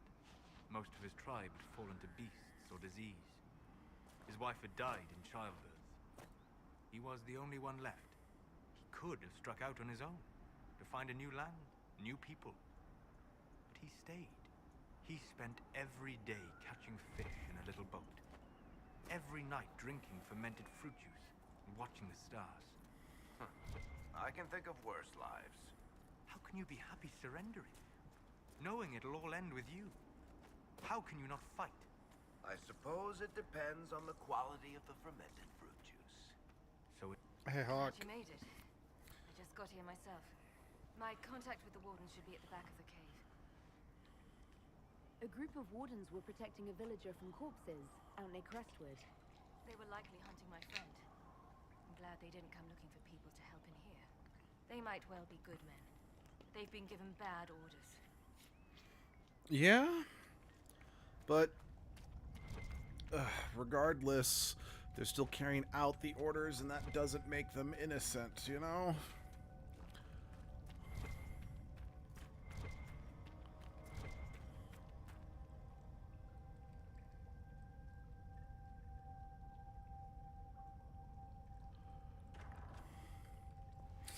Okay, so does anyone remember the Awakening DLC that I played with as Edgelord?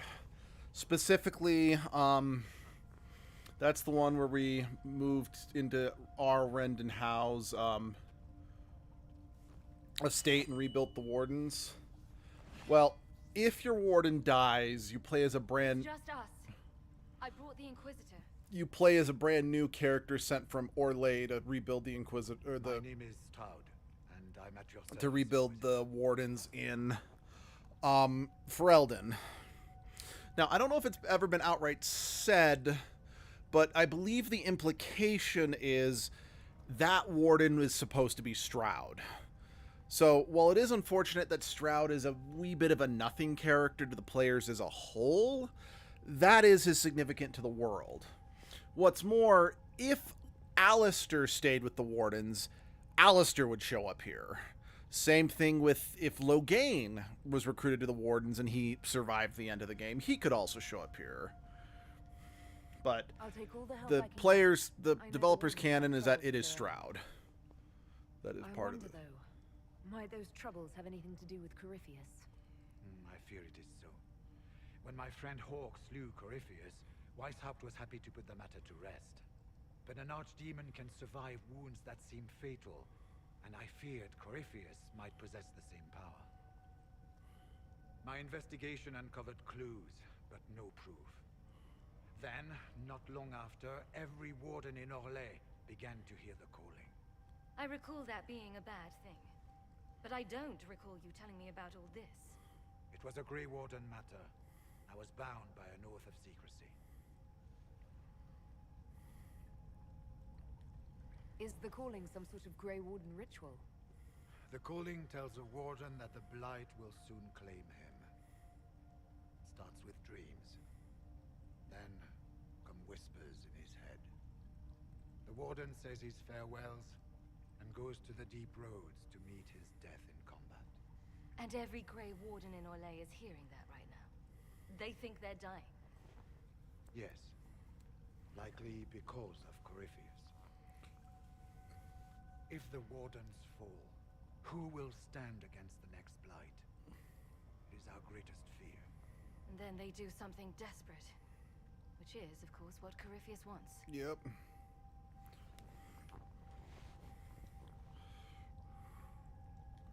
You said all the Wardens are hearing the calling.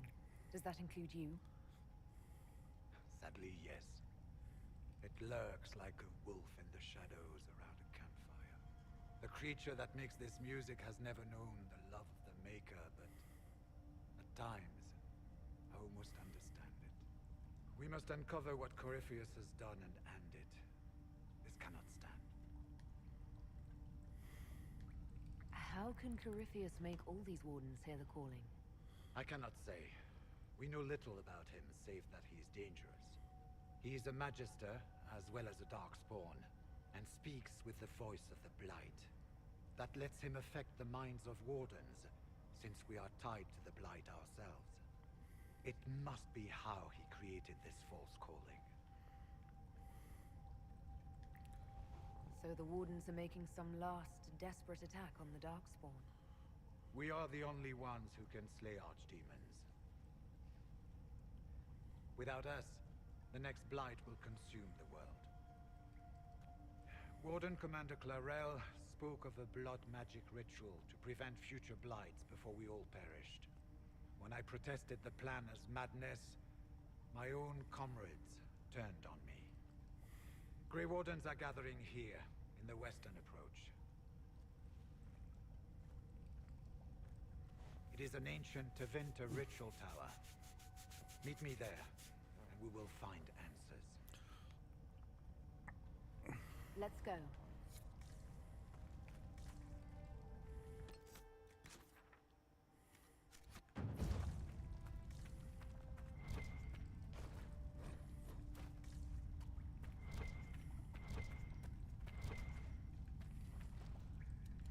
Wait, is this place really dead end?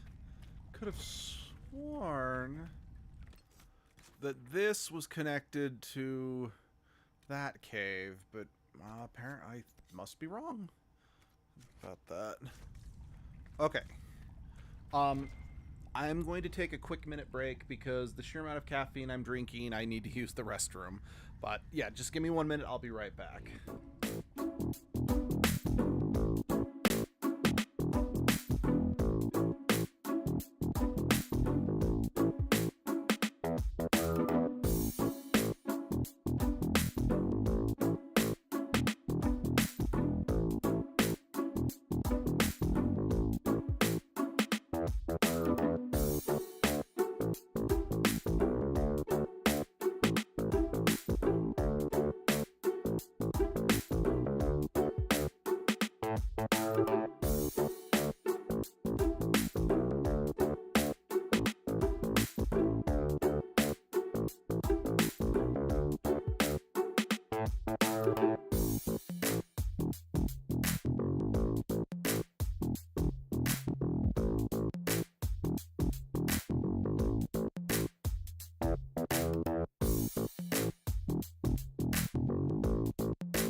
Okay.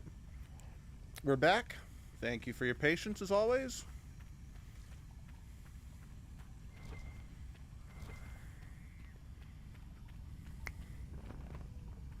I heard what he said. Hopefully we'll find some answers in the Western approach.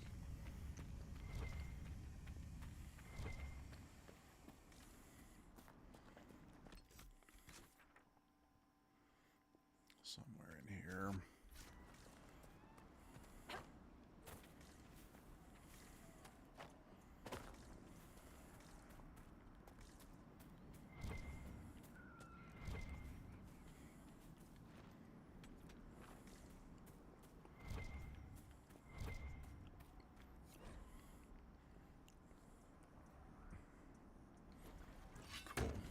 Reinforcements! Red Templars are never happy to see us. Keep your guard up. That's good, because we're never happy to see Red Templars.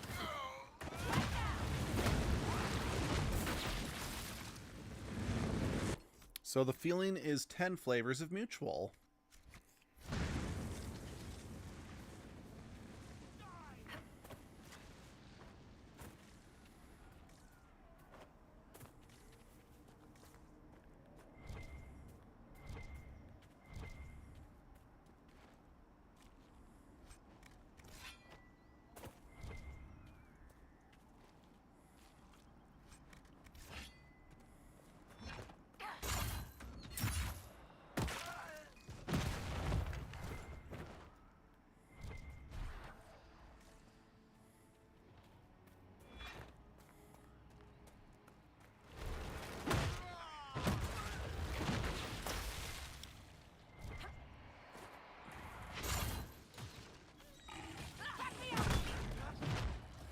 Wait, did I pull the wolf in or did I pull the rogue in? I'm not sure. You know, another game that I need to play for the channel is The Force Unleashed. Because, no joke, that was a game that Abby and I started playing for the channel 10 years ago, but we never got past our first recording session because it just pissed... Because this was back when we were doing more, oh, the other person needs to play the games that... you know, like, it's like we didn't want the person who's played the game to play it for the channel because we wanted other people to experience it, and that kind of ran into some issues with just people getting too frustrated, and in all of our cases we were too proud to give the controller to the person who's had more experience, which just resulted in angry feelings. But yeah, didn't get very far on that one because due to some, I would say it was a programming error. Because Because what was supposed to happen is that you were supposed to kind of go up and around this hole to use the force to pull a bridge down.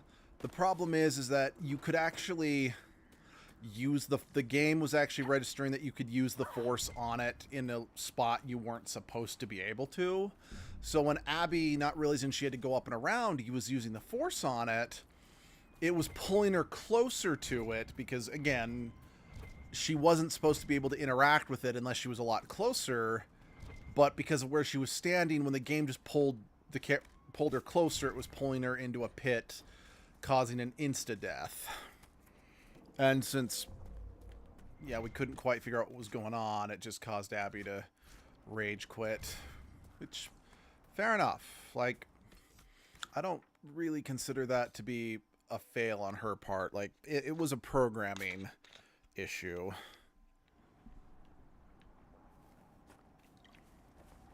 Oh, wait, that's you.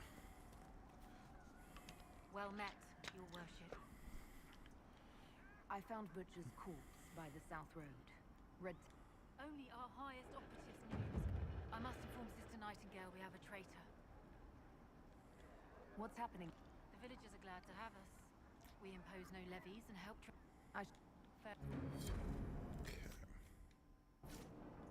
Okay. Due to a combination of... I think I've got 2 people waiting to report at the war table. And I think I just unlocked another operation with that. We are going back to Skyhold to take care of that. I might even want to take a quick chance to talk to some more of my companions. In case, like Bull, we've got more cutscenes we can do.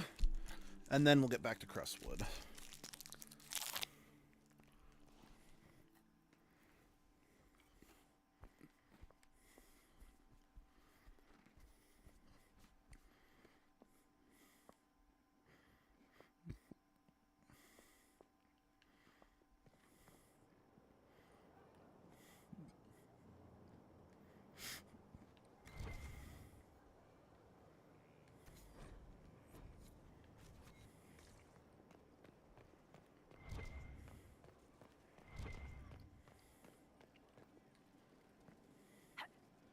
If you've got questions, I'm your dwarf.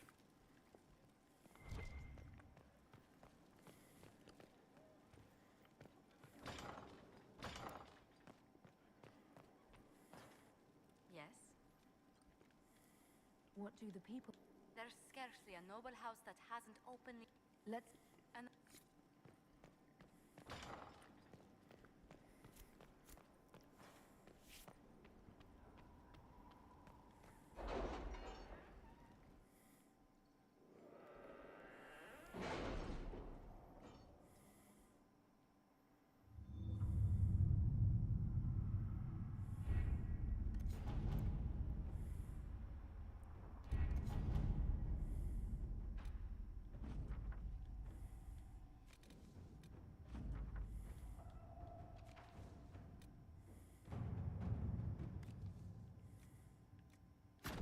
Inquisitor.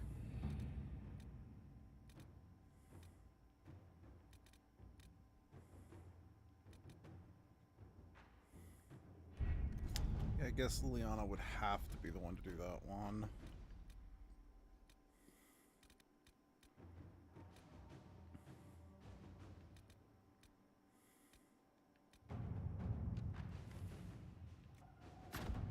Let us begin.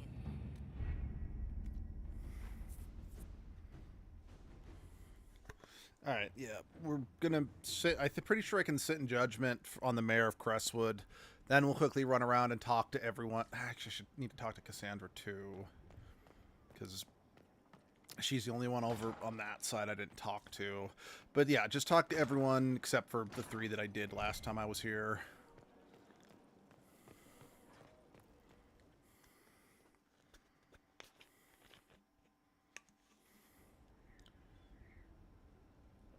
Mayor Gregory Dedrick of Cresswood is present for betraying his own constituents. He confesses that, 10 years ago, he flooded old Cresswood to kill refugees and villagers touched by the Blight. Hey, we got the mayor same claims haircut. it was to spare the rest of Crestwood, but we only have his word.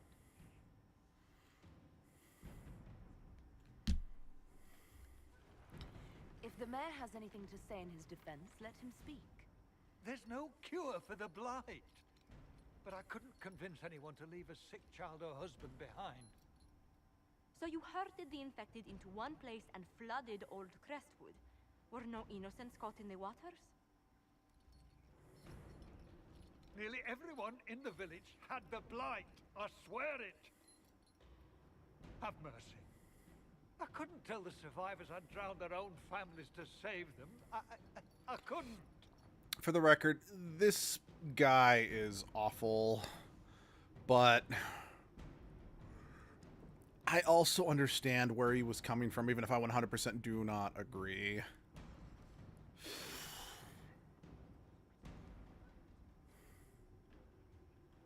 You lied for 10 years about your crime, then fled after confessing your guilt. For avoiding justice, you are exiled from Ferelden. I doubt the Crown will disagree. I knew your coming meant the end, one way or another.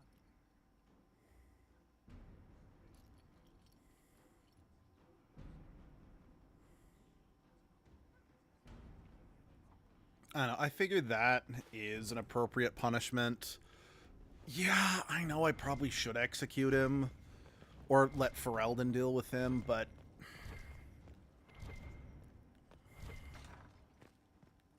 I don't know.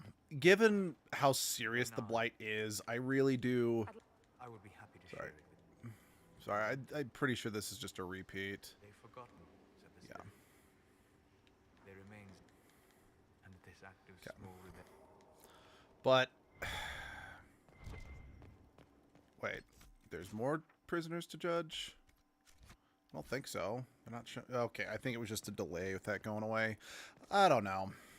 I think exile is an appropriate punishment. Something you need? I should go. Because exile could still be a death sentence. Surprise me. From first-hand experience, you should be. I trust him. Most are pleased with the alliance. And if nothing else, it's basically saying, okay, I'm going to make you live with your guilt. I'm not going to put an end to it for you or whatever. Can I assist you? I don't know. I don't know. I don't have a good solution or a good answer or a good reason. And I think that's why I do like these sit and judgment things, is because none of them do have a clean answer, and I kind of like that. Did you need something? Anything I should know? I've nothing to report at the moment.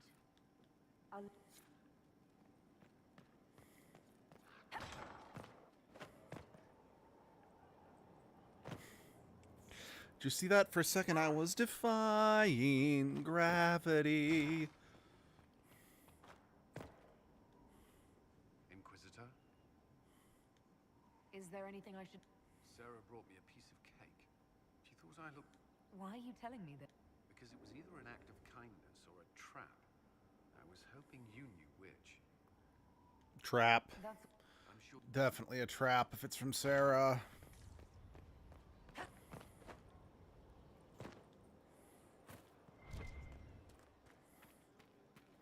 Hey, handsome. I'm here. Let's talk about... The Wardens. Short answer. We'll manage, if it comes to that. I know what Corypheus is. It's not always about just... Quietly killed my... As you... Sorry, kind of skipping through that because I do kind of want to make sure that I really want to try to like completely clear Cresswood today, you know? So I'm trying to not waste too much time here on Inquisition? oh, no, I do not like that. I do not like the Dracolisks really, like, at all. Oh yeah. Inquisition? Sorry, I don't think I've shown you that, and I just wanted to show you guys that.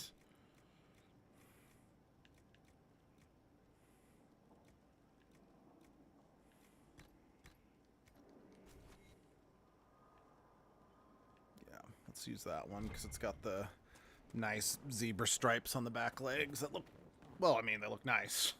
I got nothing more to say about them than that.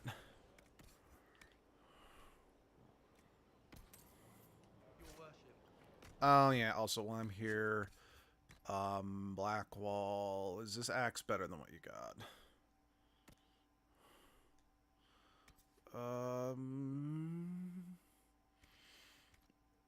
I'd say it's comparable, so...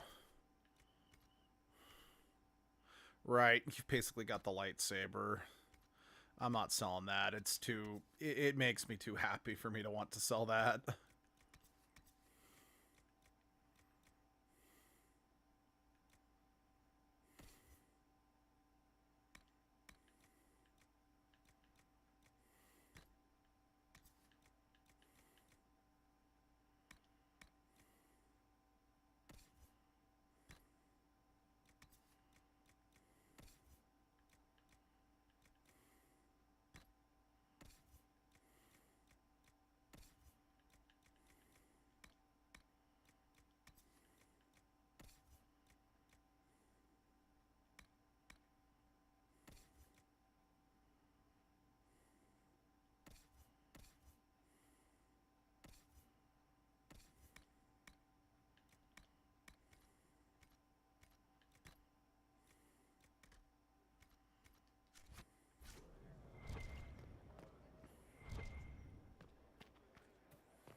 A place to save lives.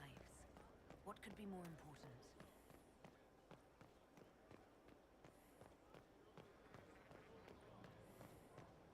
Cassandra first, then we'll see what that exclamation mark is. Oh, yep, cutscene Cassandra. Wait, is this... No, this isn't what I thought it was.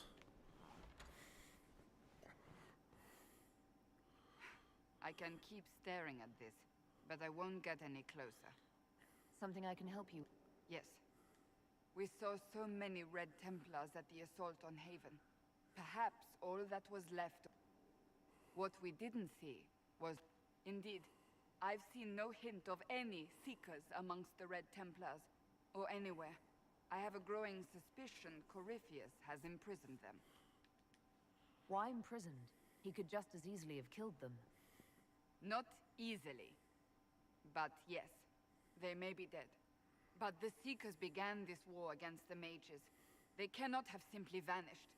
There must be a trail we can follow, yet so far I have only discovered hints. But they could have ended up just like the Red Templars.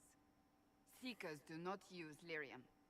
I assume Corypheus gained control of the Templars by corrupting the lyrium they were already taking. To do the same to a Seeker, you'd have to force the lyrium upon him. That may be what happened, but it couldn't have begun that way.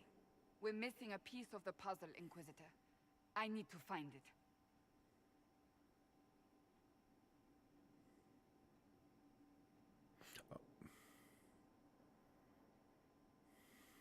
Finding them obviously means a lot to you. I left the Order, but I can never abandon them. I cannot even claim that rescuing them would be beneficial. They wouldn't look kind. But even so, if we can spare resources to follow... That's a war table operation, I'm pretty sure. Yeah. It's a war table operation, and unfortunately, they're all kind of tied up at the moment, so that's gonna have to wait.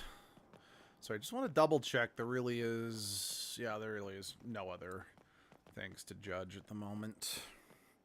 Sorry. Gotta get that exclamation point, and kind of want to talk to Cassandra again. Just because I haven't gotten one of my favorite Cassandra scenes this playthrough, and I'm pretty sure it should be available now. Or at least should be available around now. It's about, yes, here it is.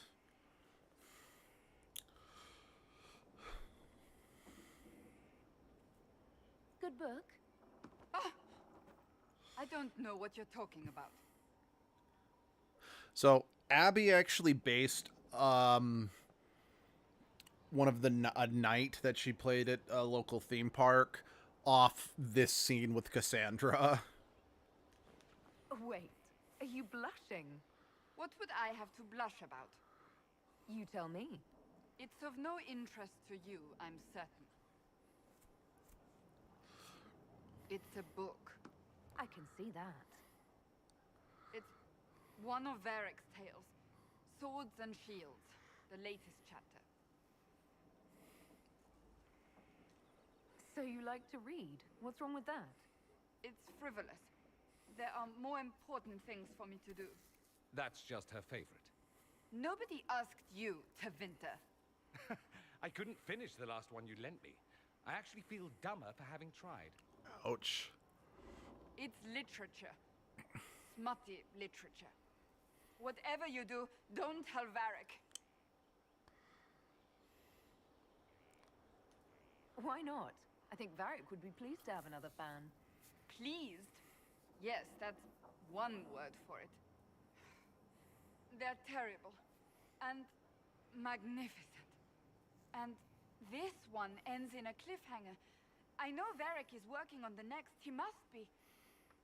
You could ask him to finish it. Command him to... Pretend you don't know this about me. Oh, I love you, Cassandra, so much. But yeah, so Abby's night character that she played at a theme park, you know, she was basically a big part of... Oh, I can go have Josephine take care of Cassandra's request. Oh. Inquisitor. Inquisitor. Oh, is it Bull I'm supposed to tell? Oh, my God. Ah, come on, Krem. I'm working my ass off trying to get you to see that move. You still got plenty of arse left, Chief. Your worship. Glad you came by. I got a letter from my contacts in the Ben Hasrath. Already verified it with Red. Do you want to discuss this alone? Not like I was hiding it from my boys. Besides, right now, I need to hit something. You know they've got training dummies, Chief. The training dummy might actually defend itself against the shield bash. Anyway, the Ben Hasrath letter. What did the letter say? The Ben Hasrath have been reading my reports. They don't like Corypheus or his Venatori. And they really don't like Red Lyrium. They're ready to work with us. With you, boss. The Qunari and the Inquisition, joining forces. That could be a powerful alliance. My people have never made a full-blown alliance with a foreign power before. This would be a big step. They found a massive Red Lyrium shipping operation out on the coast. They wanted us to hit it together. Talked about bringing in one of their dreadnoughts. Always wanted to see one of those big warships in action. Did you see that? Go get some water. They're worried about tipping the smugglers, so no army. My charges, you, maybe some backup. I think the Inquisition could use some help from the Qunari. Good. I'll pass on word to Cullen and Red. We can set up the meeting whenever you're ready. Oh, this quest is sad, honestly. I understand if resources cannot be still. It could involve a threat we are unaware of. We're gonna not do that Bull's quest just yet, but it's one of the hard... Well, it is a little less hard, but it's still hard. We're gonna do the war table first, Varric, and then we'll talk. Just so I can get looking for the Seekers so we can do Cassandra's personal quest.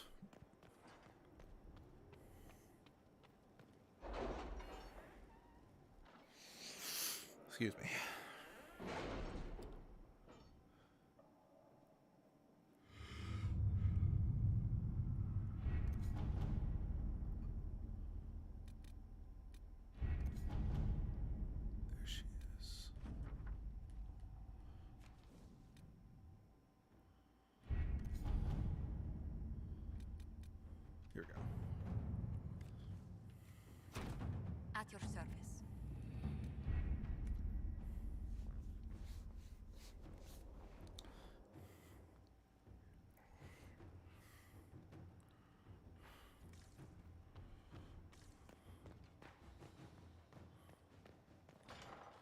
But yeah, her knight character was meant to be like,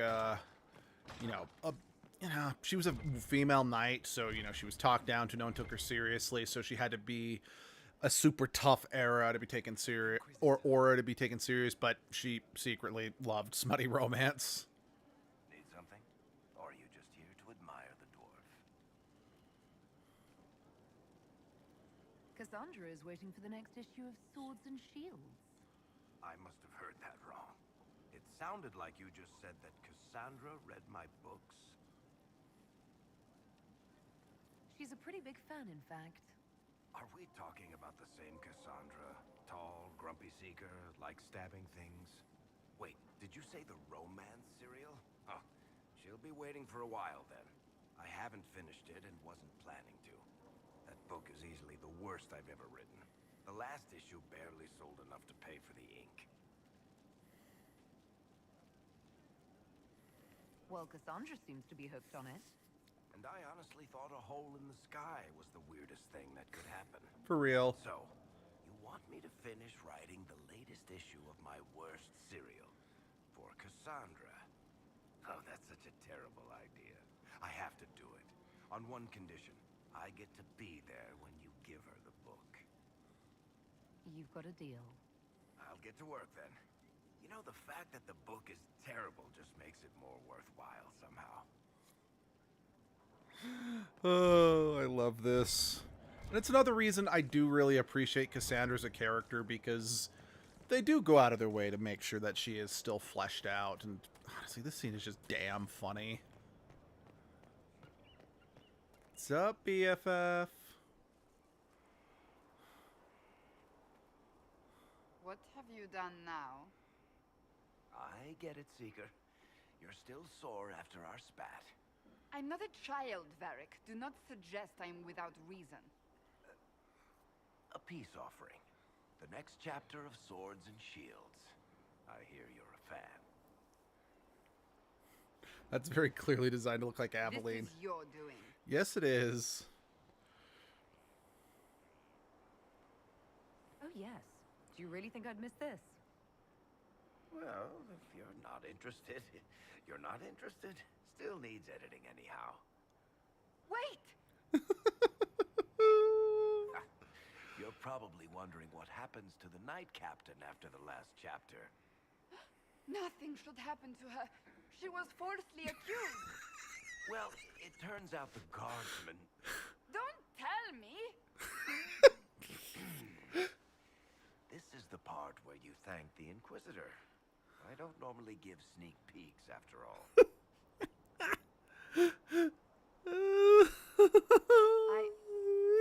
Thank you.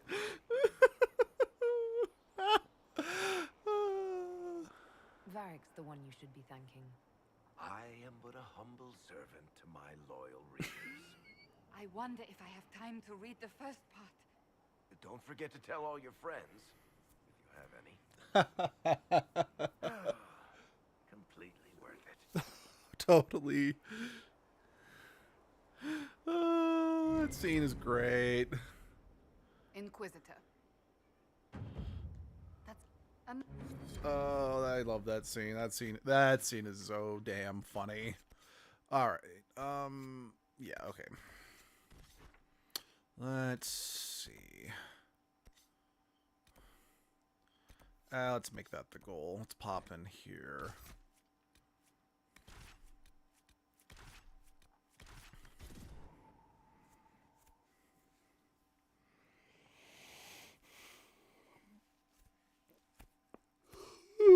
Excuse me.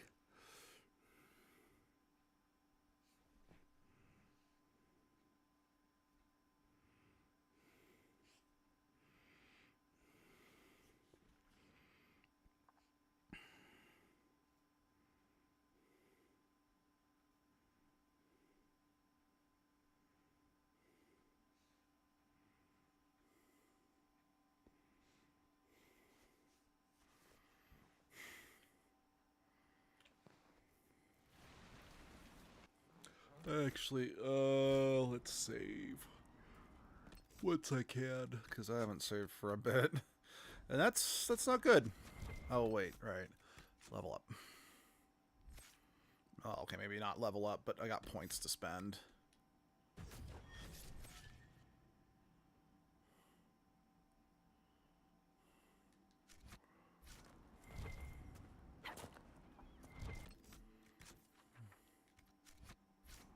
But yeah, if I remember correctly, you know, given that the main character is the guard captain and he made a comment about the guardsmen, I'm fairly certain that that Swords and Shields romance serial is meant to be lovingly based on Aveline and her husband. I say lovingly because, I mean, obviously it's not going to be, like, for real, because that'd be an invasion of privacy, and Aveline would absolutely kill Varric for that, but still. Then again, she's probably not the biggest fan of the even passing resemblance, let's be real, but that's also probably why Varric did it, to humorously rib Aveline. Oh, good, red lyrium. God, I love Varric.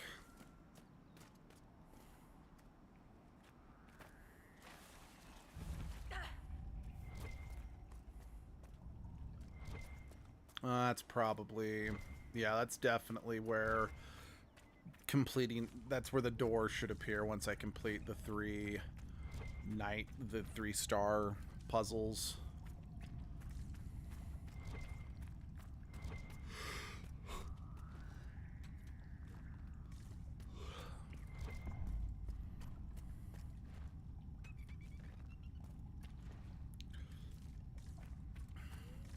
So it's funny.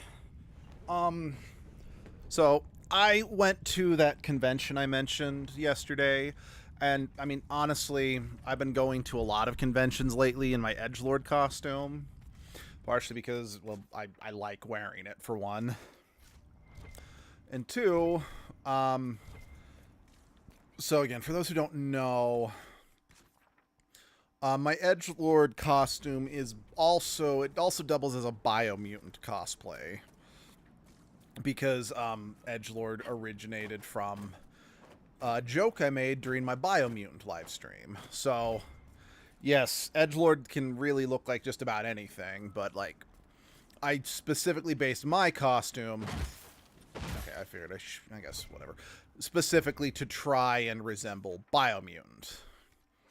Plus, I figured that way, again, I could still go to, you know, media conventions as, you know, in a bot. Anyway, point I'm getting at is that even though, yes, it's my edgelord cosplay, whenever I'm asked what my costume is, because it's important to bear in mind, I'm not really dressed up like the main, because like when I say I'm from Biomutant, or I'm the main character from Biomutant, if you just look at the cover of the game, I don't really look anything like them. And that's because it's like, I'm not going for like the default design for the main character. I'm just going, I'm like, there's like some specific pieces of gear that I really like from the game, and I'm basing my outfit off those. Anyway, yeah, I think the other, and it's also just kind of easier when people ask what I am to just say I'm from Biomutant, because simply saying, when they're like, what's that? Simply being saying it's a video game, that gets them to stop asking questions more than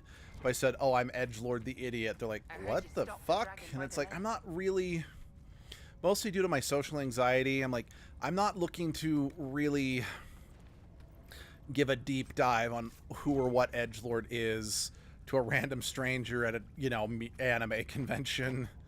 That just is a little, I'm just a little too socially awkward to really be too enthused about doing that, you know?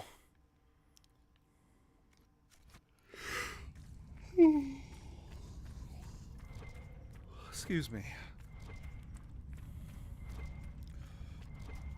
In fact, when I would go to a LARP park as edgelord, and you know, back then at the LARP park, I was more inclined to, you know, I still would say that I was edgelord, because, I mean, everyone was there with an OC, so people with interesting backstories was just par for the course, you know? But in atypical edgelord fashion, when people would ask about edgelord, I was super dismissive, and, or not dismissive, it's like I'd beat around the bush and dodge the questions about edgelord, just for comedic effect, just to kind of make it all the more confusing as to who or what edgelord was. It was fun. Though I would then confuse people by casually dropping, you know, weird things like, yeah, it's like, oh, my heart goes out from, yeah, my 4 hearts do too. Wait, you have 4 hearts? Yeah, I grow them so I can sell. I've got 4 hearts, and I grow them so I can sell them on the black market if I need extra cash. It's like, wait, you sell your own organs? Well, yeah, it's not like I can't just grow them back. You know, just other weird crap like that. That's completely true to edgelord, but sounds weird as fuck out of context. Or to just say randomly, combined with the fact that, you know, in a lot of these places, like, again, the LARP park in particular, 99% of the people who go there are coming as, like, high fantasy characters, you know. And then I'm, like, the one weirdo who's there as a post-apocalyptic wasteland survivalist guy, you know. How do I get up there? I'm confused. All right. Bear my burdens far away from here.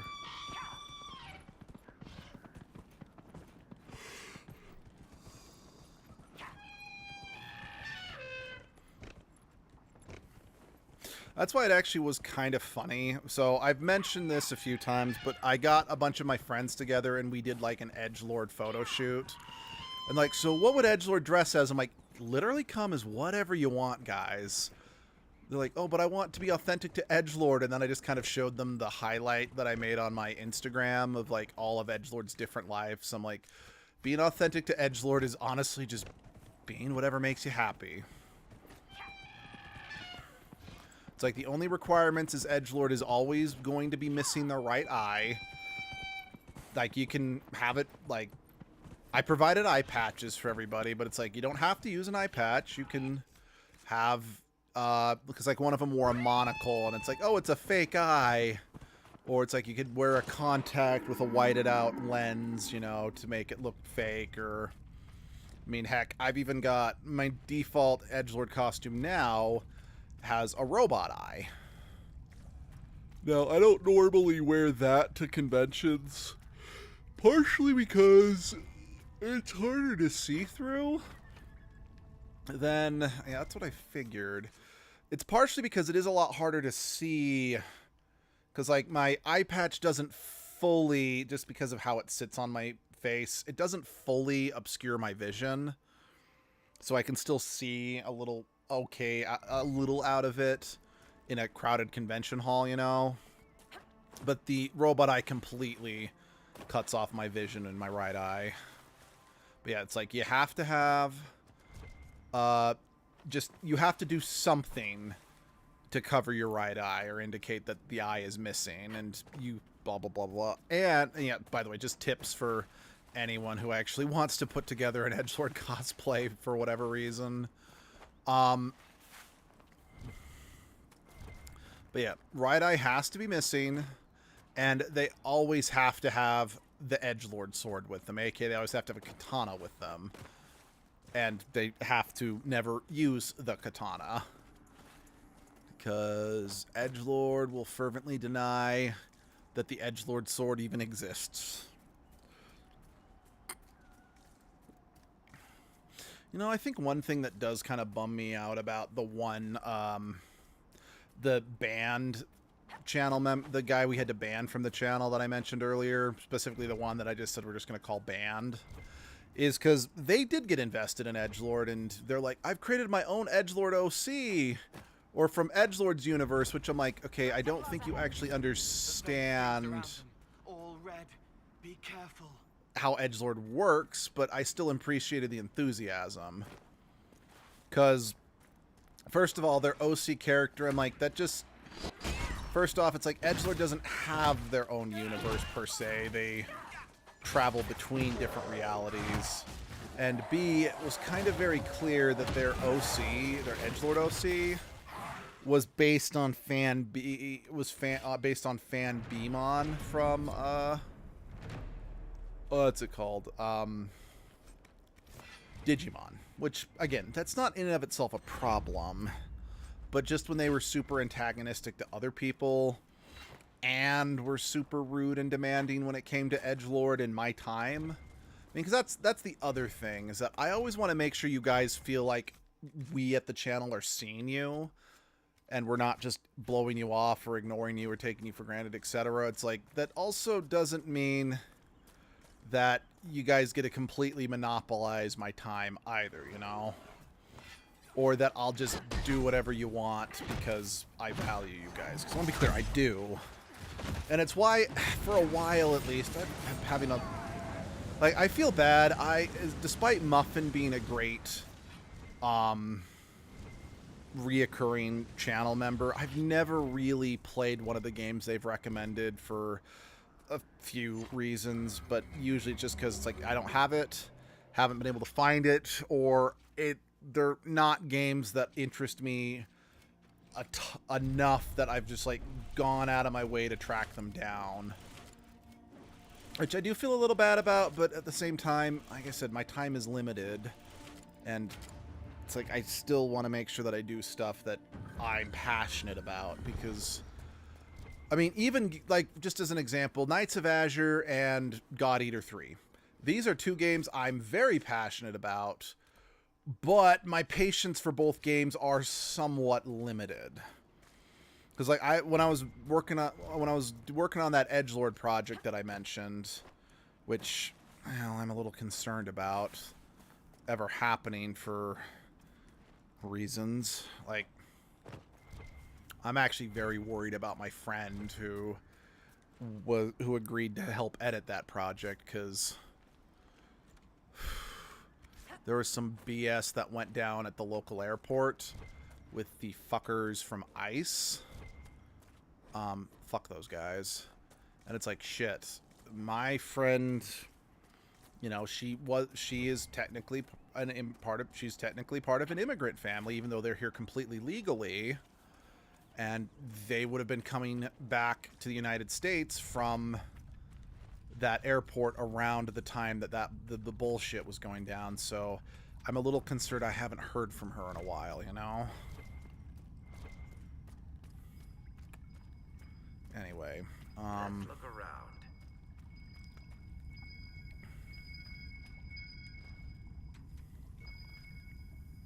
But yeah, going back to those older videos to kind of watch through like the God Eater ones, and I'm like, geez, sometimes the streams were as short as like 40 plus minutes, because admittedly the God Eater 3 is such a repetitive game gameplay wise, even though I do like it, that my patience for it rarely lasted longer than an hour.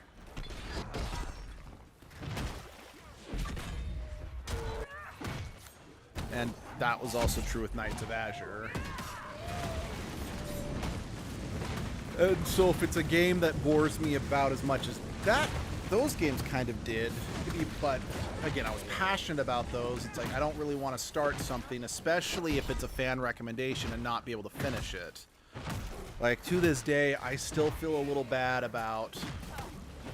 I don't think they watch us anymore, but someone who, you know, shared my love of RPGs, and it's like we both kind of connected over how much we each kind of had an RPG from our childhood that just really defined our taste in gaming growing up. And like, I'm pretty sure they did watch my Tales of Symphonia live stream a few years ago, but they specifically were like, hey, you should check out my favorite game of all time, like the game that, you know, really meant the world to them the same way Tales of Symphonia meant to me. And, you know, told me about it. I actually went out of my way to track a because like ordering it online, I couldn't find it at a good price. And this was back, I think this was pre-pandemic, if I'm being honest. No, it had to have been post-pandemic, because we didn't start streaming till post-pandemic. But it was when more GameStops were still in business, because a lot of the GameStops here in the state of Utah have actually closed down over the course of the last 10 years. But kind of let's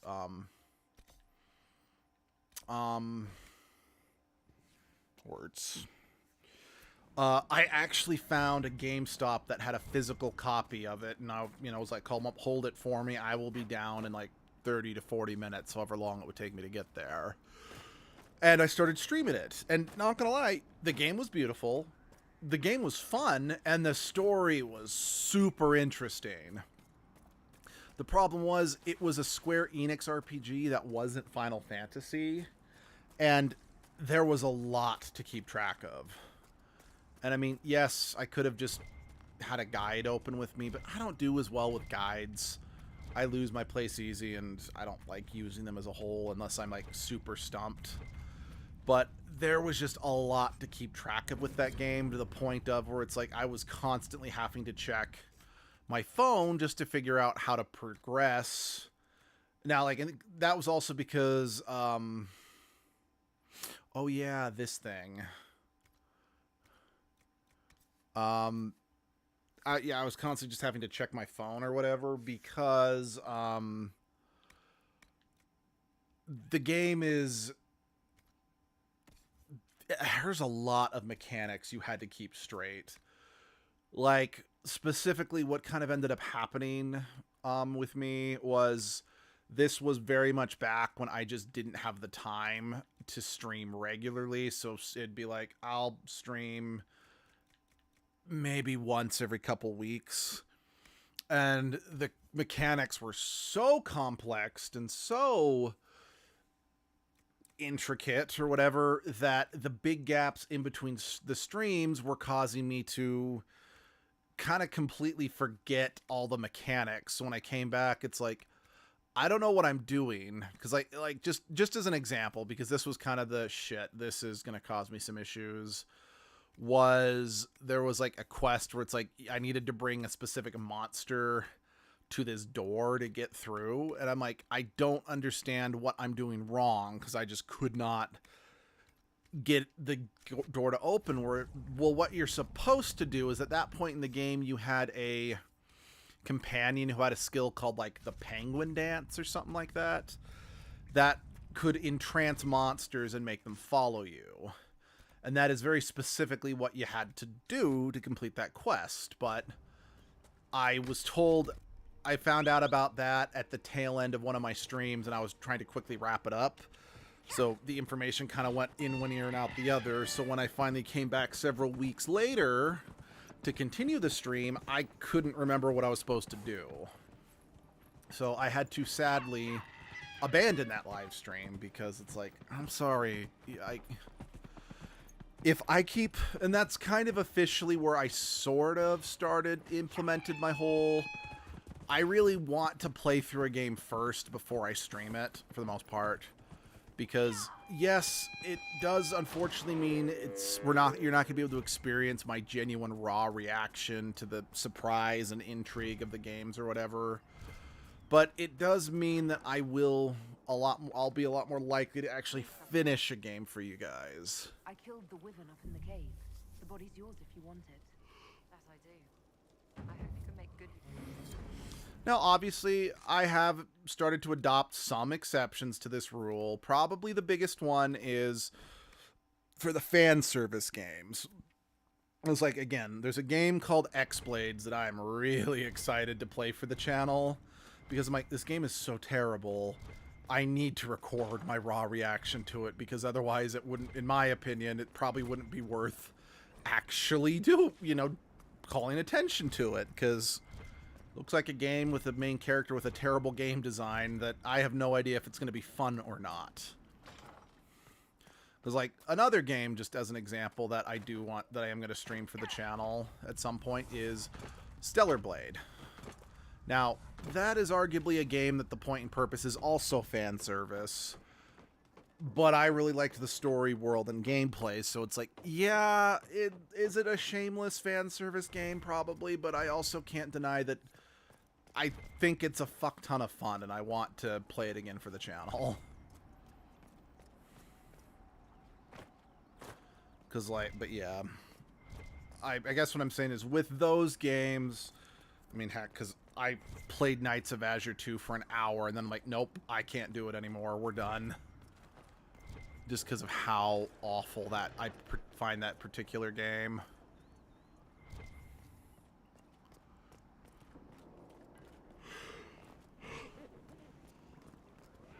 But again, for something like X-Blades, but for those, I'm like, I'm more willing to play these games blind because I don't intend to actually finish any of them for the most part. Stellar Blade, absolutely.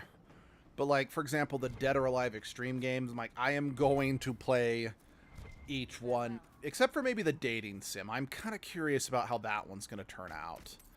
But like, the Dead or Alive Extreme 2 and 3, it's like, if those ever win, I'm going to play them once. I'm going to play through, like, maybe one cycle of the game, and then we are done. I am not going to even dignify that by trying to do a full playthrough, getting all the swimsuits, and et cetera, et cetera. I'm like, it's too mindless and boring, and they are just offensive slop. I know in some ways I'm like, maybe I should just say that and not give it more attention, but I don't know. I think it would be fun in its own way to... How do I get up there? I don't remember how I get up here. I thought there was supposed to be like a stairwell over here that took me up there. Oh, maybe it's back here. Yeah, I think it's back here. That dragon in the fens has breathed its last. Finally. I was sick of all the bravery. Yeah, here we go.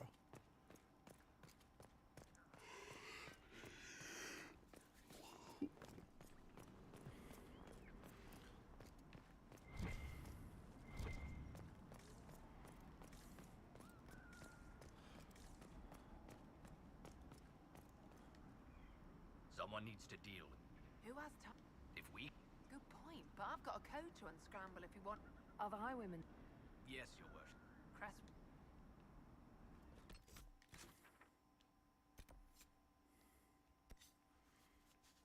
Oh, drats. I wish I'd noticed that sooner, because that would have been a nice thing to take care of while I was just freely roaming around that area. Then again, I'm sorry, going back to what I said about the DOA Extreme games, I know for a fact those games like this is a fact about me. We're definitely kind of just stumbling across them on the internet. We're definitely like the gateway drug to me, unfortunately, discovering, well, pornography on the internet when I was in high school. And that unfortunately led to, noticed a lifetime of dealing with that crap. But me and Abby, we've, worked together, and I've become a lot more comfortable with both myself and my shame, that I'm like, I don't know, maybe this is meant, it's like I feel almost cathartic about wanting to be able to tear this a new one on stream, and just really put my thoughts out there about it. So I think that's why I'm a lot more comfortable with doing that rather than just, I think that's the reason why I want to actually tear it apart on the channel rather than just pretend it doesn't exist, because it's also partially for me, and I think that's another reason why I find the idea of the 4th installment in that series being a dating sim rather than just shameless TNA. I'm like, okay, I'm kind of interested. How do you turn something like that into a dating sim, since dating sims aren't exactly high art, but they're meant to have a bit more substance to them, He knows who he is. Does it not work for your book? No, it works great. Just glad you're not that kind of demon. Bull's not a demon. Don't parrot Vivian's BS.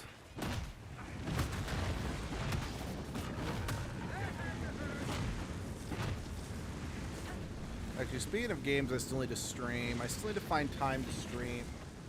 At least give like a first impressions of Wanted Raccoon. I don't know. I've been on the fence about that one since I've said this several times on the channel. I don't really like streaming games that are in early access. Mostly because I have issues with the concept of early access games on Steam. because it's like you're getting people to pay for a game that's not finished so they can kind of play, you know, what you have.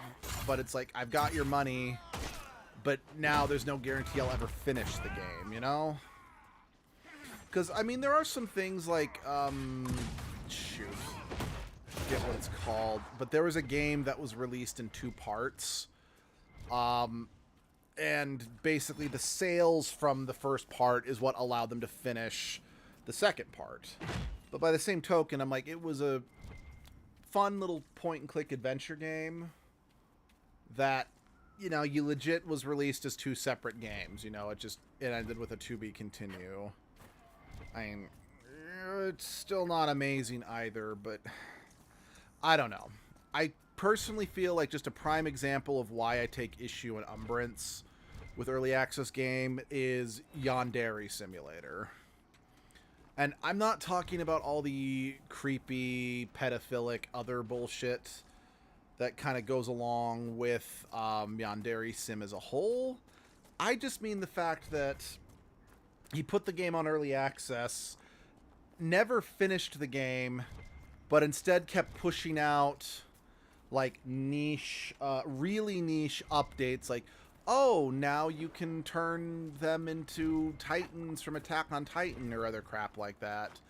Seemingly for no other reason than to try to get YouTubers like Markiplier and other big-name Let's Play channels that were covering his game to be like, oh, you should play it again and check out this new update. Even though the game was never and probably never will be finished now. But he's already got tons of money from people. So, yeah, that I know Yandere Sim is just a very extreme example, but it is kind of the perfect example of why I take issues with early access games in general. It's like, I feel like the only reason why I was potentially willing to make an exception for Wanted Raccoon, again, I think that's what it's called, is because it's a game where you play as a raccoon. And for those who are just not familiar with, you know, Trash Dragon, I mean, it's a raccoon puppet that I take around with me, take photos, and post them to Instagram. So raccoons have kind of become a bit of a big deal for me. Because, in many respects, arguably, Wanted Raccoon, and it's a joke between me and my friend who is, like we say, is Trash Dragon's mom. It's like, oh my gosh, it's a game about Trash Dragon.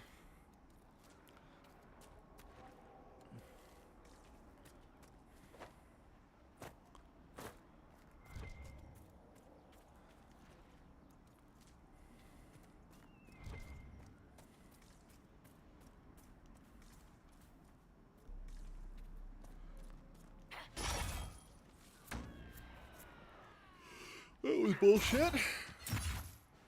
What the fuck? How'd that happen? There we go.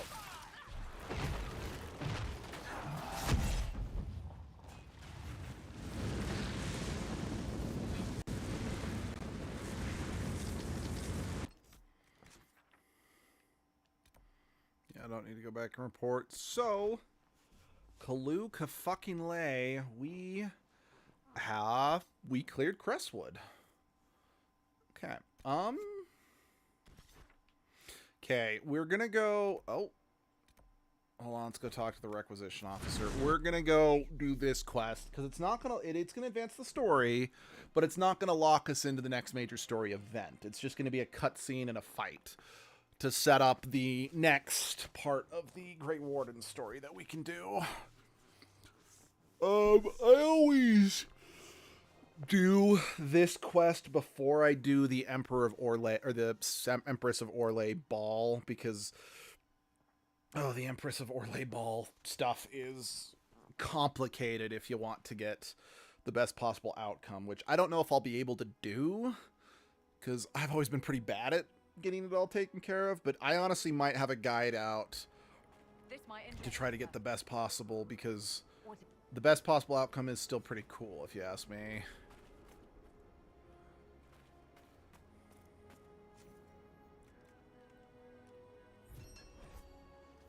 'Cause I still want to get one of the best possible out. Because, like, there are, again, I don't really care about spoiling an 11-year-old game. There are, I think, like 4 outcomes you can get. But actually, technically more. So, with the Empress's court thing, there are 3 characters kind of vying for power. The Empress, her cousin Gaspard, and then the elf Briala, who is secretly an ex-lover of the Empress. Which is scandalous because the Empress of the largest human nation that's in the world, in love with sleeping with a dirty elf? Scandalous, or whatever. It's bullshit, but I digress.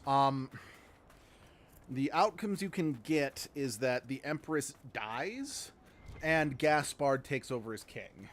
Now, one of 2 things can happen in this event. He becomes emperor and becomes a tyrannical despot, or you give Briala blackmail so she's actually able to call the shots, even though he's on the throne. The next outcome you can get is you can say, well, there's next several outcomes, is that you save the Empress, and a couple things can happen. First of all, depending on how much the court likes you, if they don't like you very much, you then have to do a big boss fight against someone. But if you have enough favor, you can publicly call that person out and get them arrested and avoid the fight, which is honestly more fun, if I'm being honest. You take point. I'll guard your backs. But then after that, you have some options. Gaspard, I think, either gets executed or arrested no matter what in the situation, but you can either help Briala and the Empress reconcile and get them back together, or Briala gets exiled. And the only way to get the reconcile is if you find enough information around the palace to prove that they do still love each other despite... Oh, look, it's this tool. This is wrong. Remember your oath.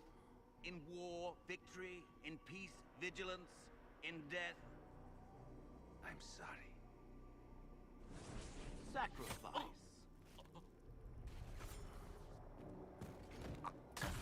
Good.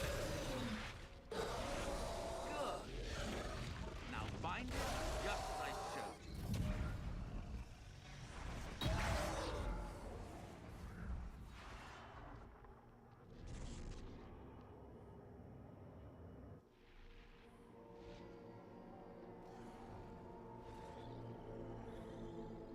Inquisitor, what an unexpected pleasure. Yeah, this is fucked. Oblivious Eramond of Virantium, at your service. You are no warden. But you are.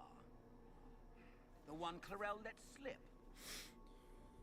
And you found the Inquisitor and came to stop me. Shall we see how that goes? Wardens, this man is lying to you. He serves an ancient Tevinter Magister who wants to unleash a blight. That's a very serious accusation. Let's see what the Wardens think. Wardens, hands up. Hands down. Corypheus has taken their minds. They did this to themselves. You see, the calling had the Wardens terrified. They looked everywhere for help. Even Tevinter. Yes, and since it was my master who put the calling into their little heads, we in the Venatori were prepared. I went to Clarel full of sympathy, and together we came up with a plan. Raise a demon army, march into the deep roads, and kill the old gods before they wake. Corypheus marching across Orlais with an army of demons. That was in the future I saw at Redcliffe. And now you know how it begins. Sadly for the Wardens, the binding ritual I taught their mages has a side effect. They're now my master's slaves. This was a test. Once the rest of the Wardens complete the ritual, the army will conquer Thedas. Fucker.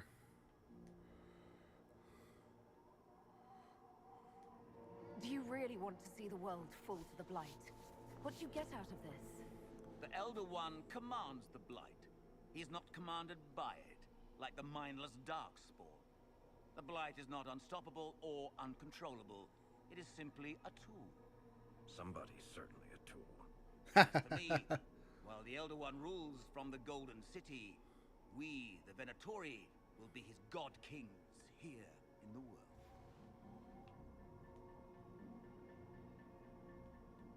Why would the Wardens try to kill the old gods?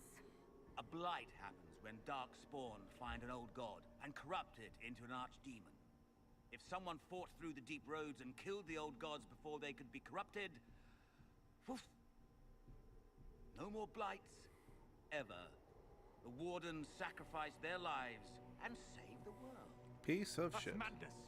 For all we know, killing the old gods could make things even worse. Yeah. Well then, it's a good thing I'm taking this demon army off their hands. Mother fuck bucket.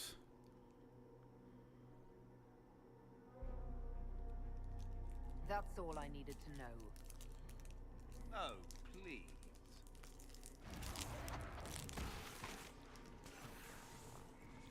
The Elder One showed me how to deal with you in the event you're foolish enough to interfere again.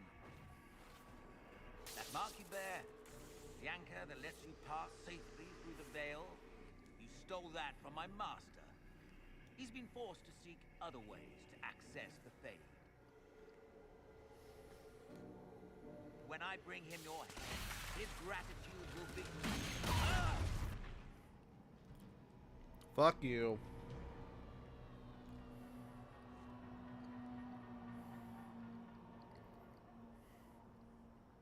Kill them! What a bitch.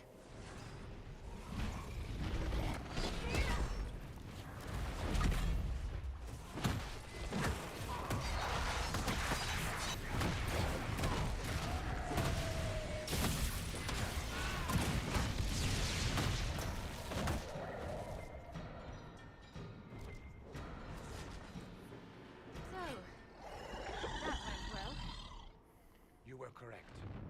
Through their ritual, the mages are slaves to Corypheus. And the Warden warriors? Oh, of course. It's not real blood magic until someone gets sacrificed. Eremon's lied to the Wardens. They were trying to prevent future blights. With blood magic and humans, The Wardens were wrong, Hawk. all blood mages do. Everyone has a story they tell themselves to justify bad decisions. And it never matters. In the end, you are always alone with your actions. I believe I know where the Wardens are, Your Worship. Eremond fled in that direction. There's an abandoned Warden fortress that way. Adamant. Good thinking. The Warden and I will scout out Adamant and confirm that the other Wardens are there. We'll meet... Okay, so now... Oh. Okay. But now we should be done with the Western approach. That quest should have been the last one. Are you not who I'm supposed to talk to? There we go. Inquisitor. Report. What's... They're holed up in there and using it as a base to... Report, Captain. We're all breathing a little... I wouldn't want to be up on the ramparts when a Oh, it's another one of these. Sort of. I mean, it's not in, like, as broad of an area.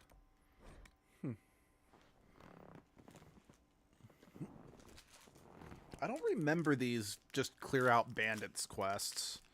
But, oh well, I'll take them. It's experience. To report, sir.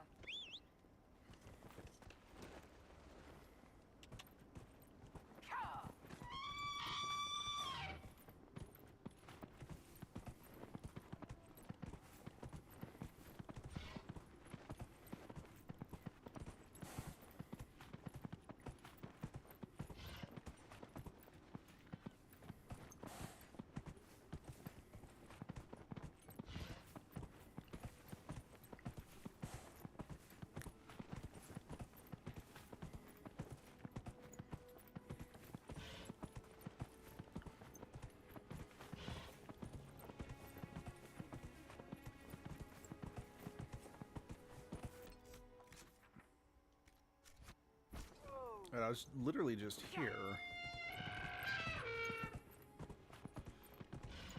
Well, these bandits moved in fast.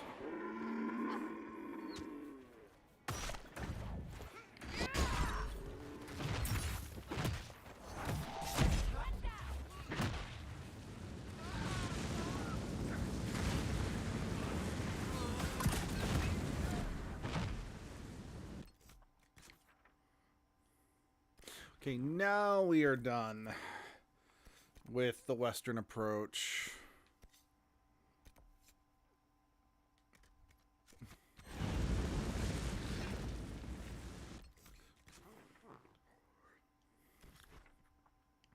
Let's see. That's DLC. We're not doing that yet. Done here. We're done with Cresswood.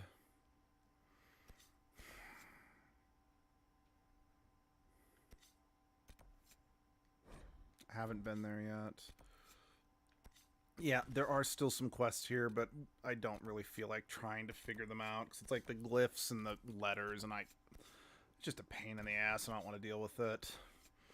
Haven't been to the Emerald Graves either. Let's. Oh, this is gonna blow chunks, honestly. But let's take care of this. Let's do this one. Okay, we're gonna need to swing by my camp first, just so I can adjust my party so Bull's in it. But yeah, I don't like this quest. It's not fun.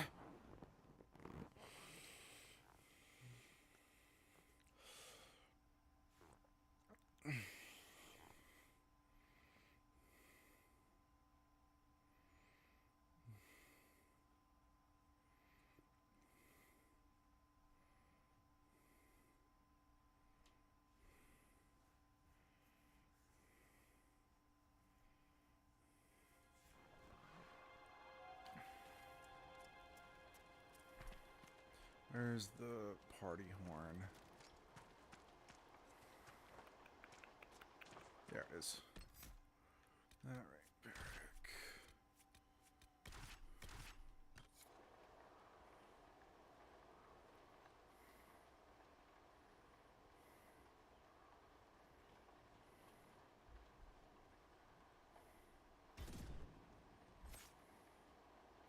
All right.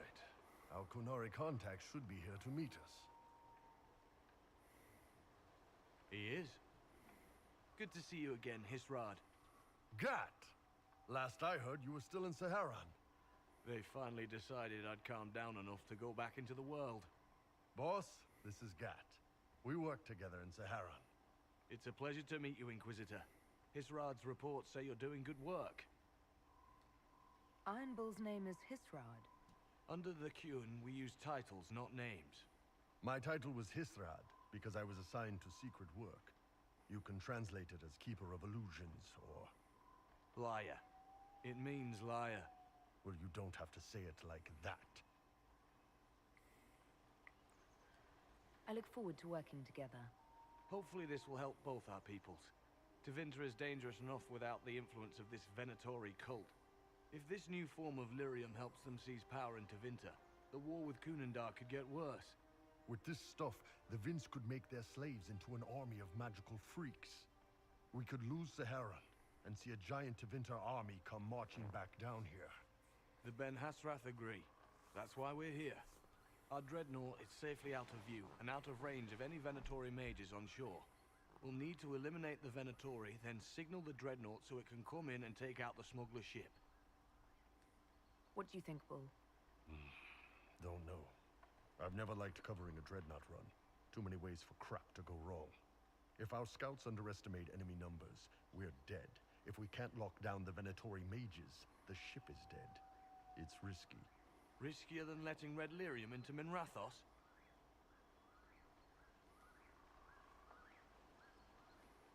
There might be Venatori mages on the ship as well, if the dreadnought can't handle them. It's unlikely there'll be more than 2 or 3 mages on the ship, and they'll be dead by the 3rd shot. On land, though, a half-dozen Venatori attacking the dreadnought from cover could do some serious damage. If it's dangerous for the dreadnought close to shore, why not attack when the smugglers reach open water? Any decent smuggling ship can outrun a dreadnought on open water. We need to catch them close to shore. I could have crushed any Venatori resistance with the Inquisition's main forces. Why not use them? Because then the Venatori would have seen you coming and run. They'd schedule a new shipment for later, and our spies might not know when or where. This is risky, yes, but it's our best chance to destroy the shipping operation permanently. Let's go hold up. My agent suggested 2 possible locations the Venatori may be camped to guard the shore. There, and there. We'll need to split up and hit both at... I'll come with you, boss. Krem can lead the charges. Let me fill him in. Come by when you're ready to move.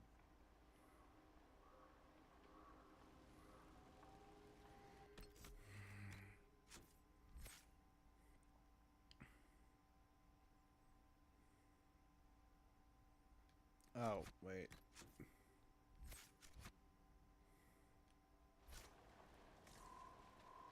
Oh, Bull's not presently in the party.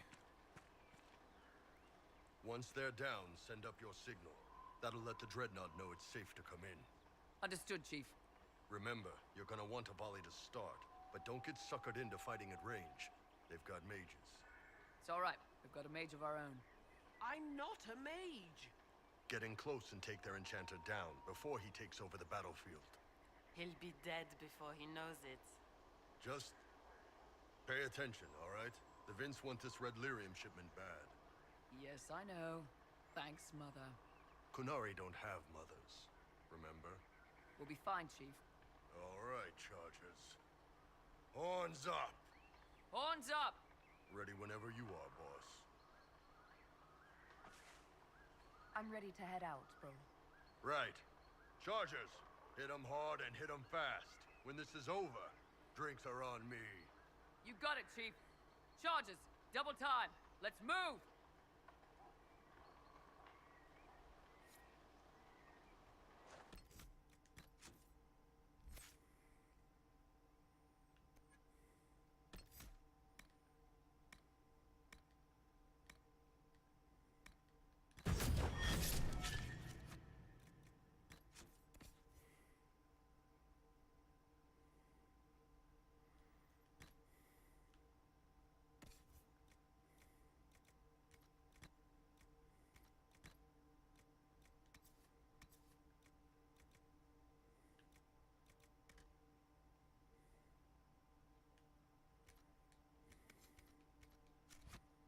Gave your chargers the easier target.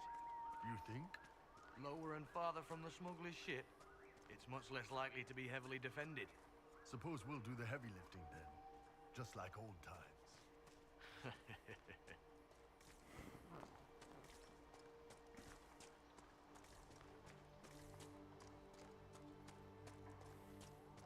Vince up ahead.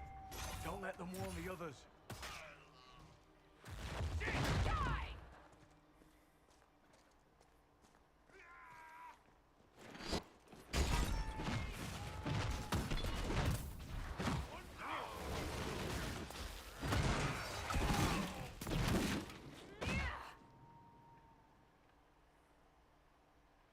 I don't see any tattoos, but you're carrying a staff. Are you from a Chantry circle? No, and I would prefer not to discuss it. Have I done something to offend you? You joined the Qun? After they rescued me from slavery. And put you into something worse? A slave may always struggle for freedom, but you among the Qun have been taught not to think. Solace, not the time. Yeah, he's right, technically speaking. Can you make out any of your mercenaries down there? Not from here. Probably a better view once we take the Vince camp. Worried? They're my men. I've been with some of them for years. Get ready. We're close.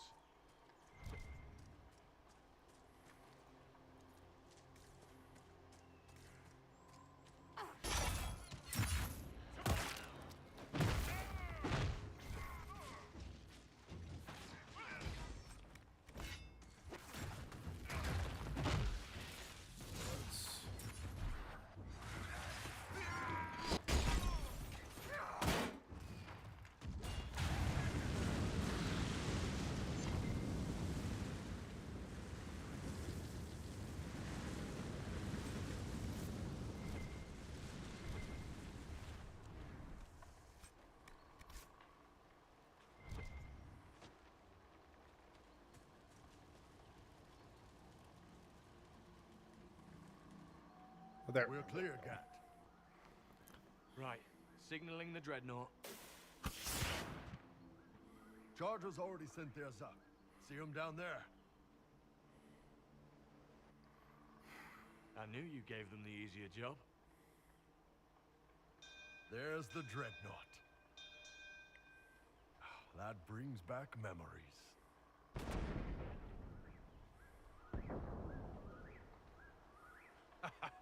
Nice one. Crap.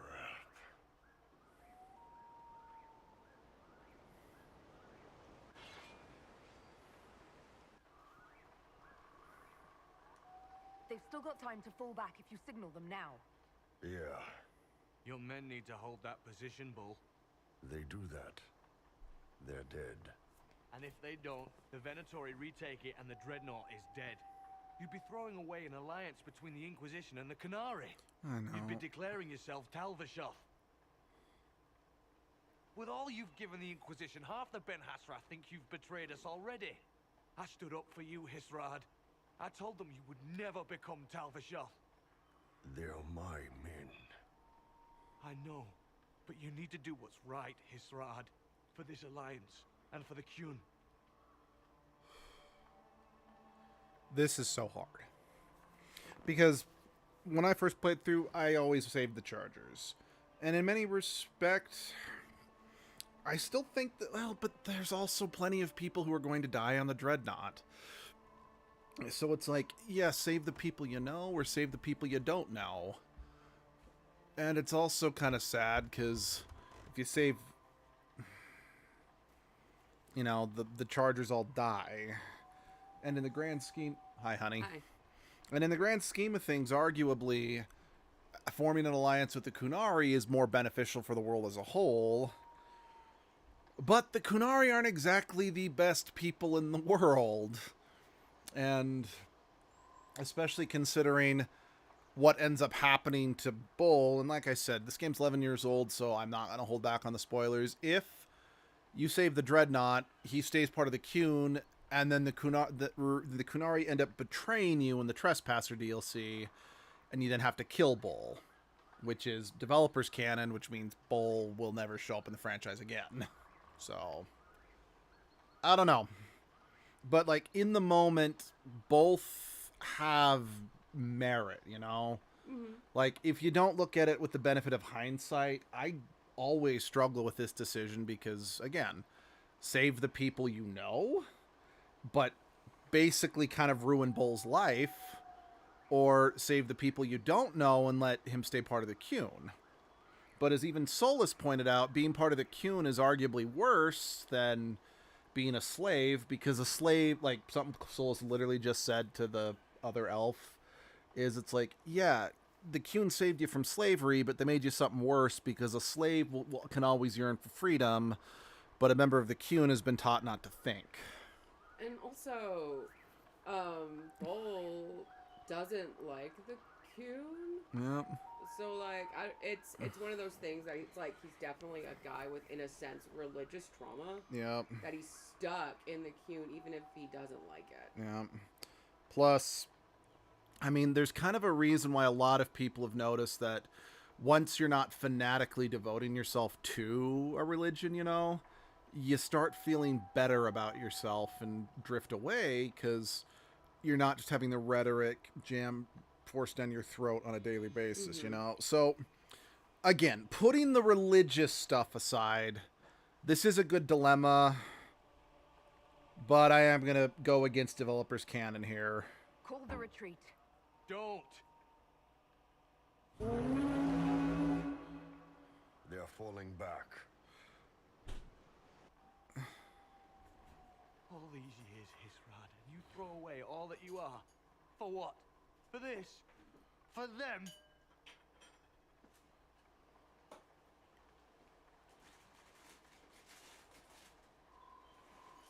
We can make this up to your people.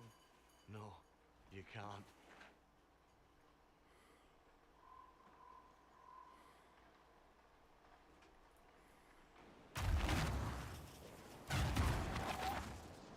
No way they'll get out of range.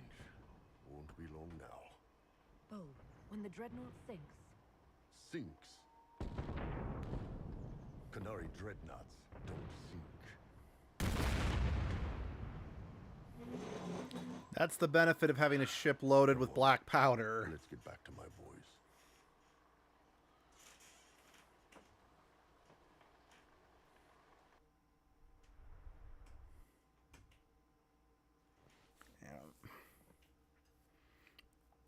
But yeah, again, I know it's not the developer canon, and I know arguably, again, putting aside the benefit of hindsight from both DLC and Veilguard, that is arguably the wrong decision, but I have the benefit of hindsight, and the Qunari kind of try to fuck you over hard in the DLC and the next game, so I'm not sacrificing Krem, who was one of the very first openly trans characters that I had ever encountered in a video game. Again, I'm not counting Vivian because I didn't find out.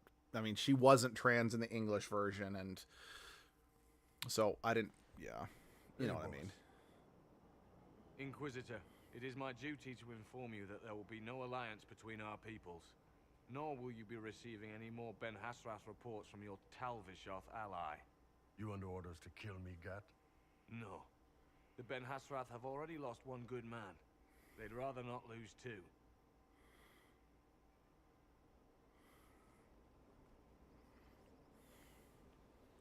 I mean, the fact that Bull greatly approves means that he is much more content with his men being alive than he is sad about being exiled from the Qunari.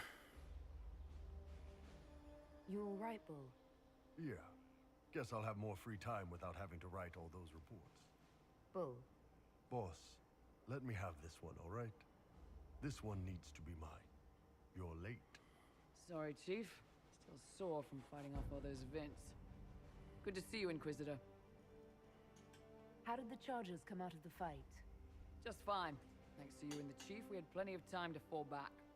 Chief's even breaking open a cask of chasing sackmead for the Chargers tonight. Damn it, Krem. That's the kind of thing you don't have to mention to the Inquisitor. Sorry, Chief.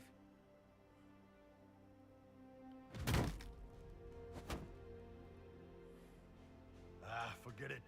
You're doing fine. Yeah, no, like, you can clearly see, like, if you have him stay with the Qun, he is melancholic for the rest of the game. But he's happy. And that's why I am disappointed that developers' canon is the Chargers die. Shame the alliance with the Chief's people didn't work out. He hasn't said anything, but he's feeling it. Because it's also, the other reason it's a shame, because it also means Krem will never show up again. Because again, as far as the developers are concerned, Krem is dead. And again, I know it seems odd to have, like... So we're attacking wardens now. That's pissing great. I know some people don't like the developers' canon because they feel it invalidates their decisions, but I'm like, the problem is, well, sure, the way AI is going, they might be able to have AI procedurally generate like 6 different games upon release, which, oh god, that sounds horrifying. We are somewhat limited, especially when this game was released in 2014, with how much disk space and how many like different options you could program into a game. So they would have had to program like multiple games onto one disk in order to factor in like every single different choice and how it truly affects the world around it, you know? There's scarcely a noble house that has... Because, like, again, just as an example, if we go along with the idea that I've put forward that... I tracked that Venatori mage back to Adamant Fortress. They're looking at assault options now in the war room. Cool. Thanks for coming. You did well. If we look at that idea that I feel that Ballara was at one point in time supposed to be Meryl, let's say they did that and had Meryl in the game.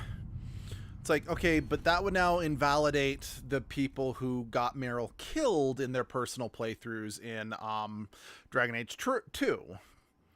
I mean,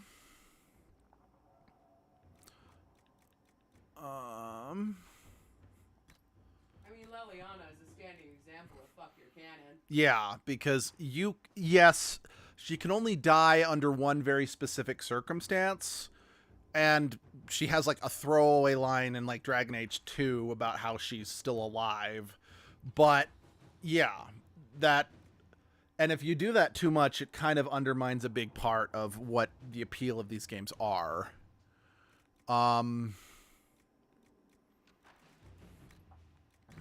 Words.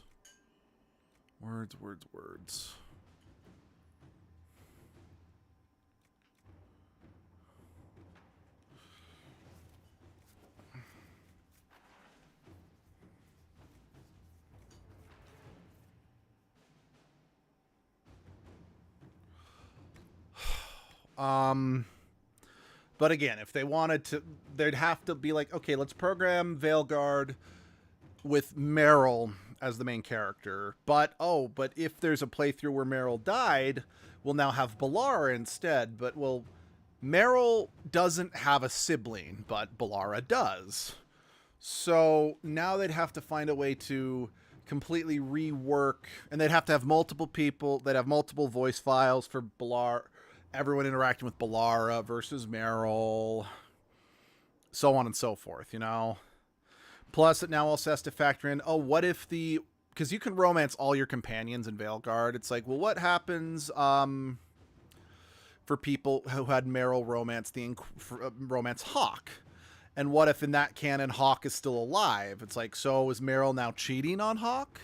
Or do they now have to throw in a line where they broke up, which kind of further invalidates the player's choices anyway? You kind of get what I'm saying? That's just a lot they really have to... That would just be a lot. And I kind of get why they didn't do that. Again, it's a shame. It would be really cool if they could have, but I understand and respect why they didn't do it. No, I wanted to go to Orlais. So yeah, now we've got this and we got that. Because it would be really cool if you could, but at the time of this game's release, we weren't there yet, and I don't know if we ever will get to that point without using heavy AI procedurally generated, you know? And yes, I know technically speaking, wait, so if you two are here, where did I deploy Cullen to? I'm not seeing like a third. Yeah. Whatever. I know that he was like on a 20-hour plus assignment, so I'm not going to really get anything out of him today. And yeah, honestly, I absolutely do not want games to be generated by AI, because I don't want... AI should be used to help us improve medicine and help us solve problems. It shouldn't be used to replace people's jobs in the world of art. Like, I know I'm kind of guilty because I used an AI generator to generate art for a while, like a year or two ago, but that was because, and I'm not saying this excuses it, but that was because I was at a super low point and I didn't have time to actually create. I didn't have time or motivation to create my own art. It was a way for me to feel... Planning troop movements now. To trick myself into thinking I was being creatively stimulated, but it wasn't. Once belonged to the Tevinter Imperium. Andraste changed that, as did the Blights. As for what will come next, I cannot guess the Maker's plan. We make the world a better place. Because everyone agrees on what better means. That is also fair. I want a world where people trust the Chantry and that trust is respected. I want to respect tradition, but not fear change. I want to right past wrongs, but not avenge them. That's And that's a I good have mindset. no idea if my wanting these things makes any of them right. You know.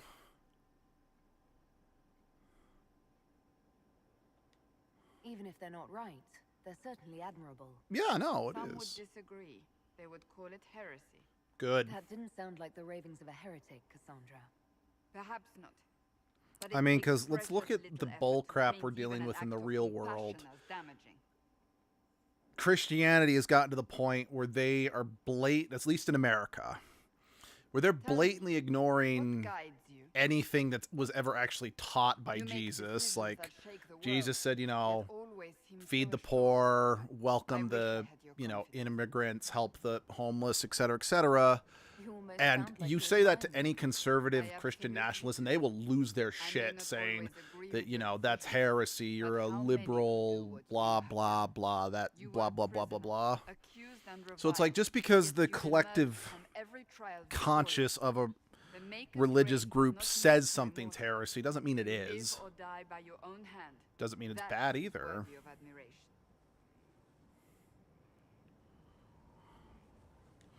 I'm guided by what my conscience tells me. Your conscience must speak more clearly than mine. Yeah, but you've been brainwashed by a religion that has been basically proved time and time again in these games are wrong. Once again, the fate of Theda Not completely without a grain of truth, but, you know.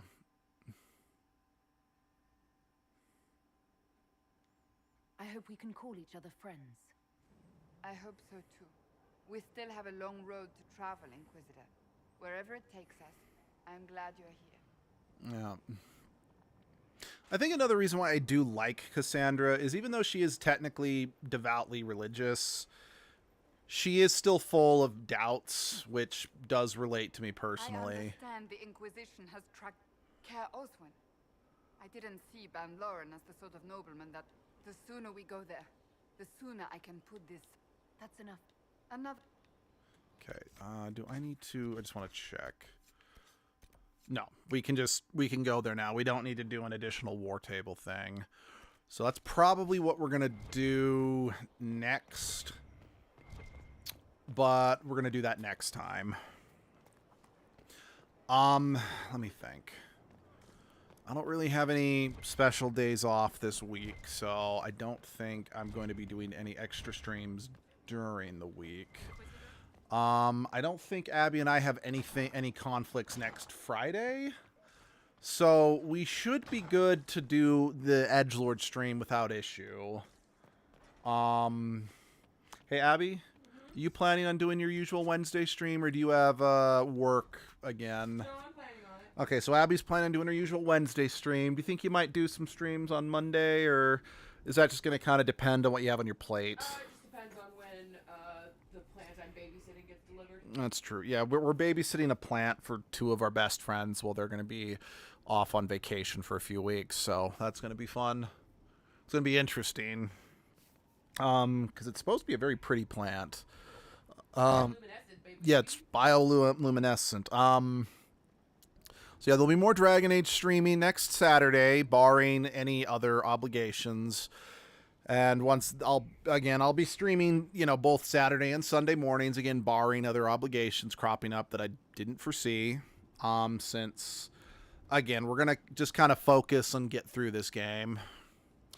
I'm trying to remember, though. I'm like, okay, is there actually any story benefit for going to the Emerald Graves? Because if there's not, well, it's experience. I know, it's tricky, because with this... There's a story thing there later, but it's Yeah. like near end. So it's like I'm probably going to hold off exploring the other areas right away until I've advanced the story a bit more, just so you guys are not seeing me aimlessly run around the wilderness for a while.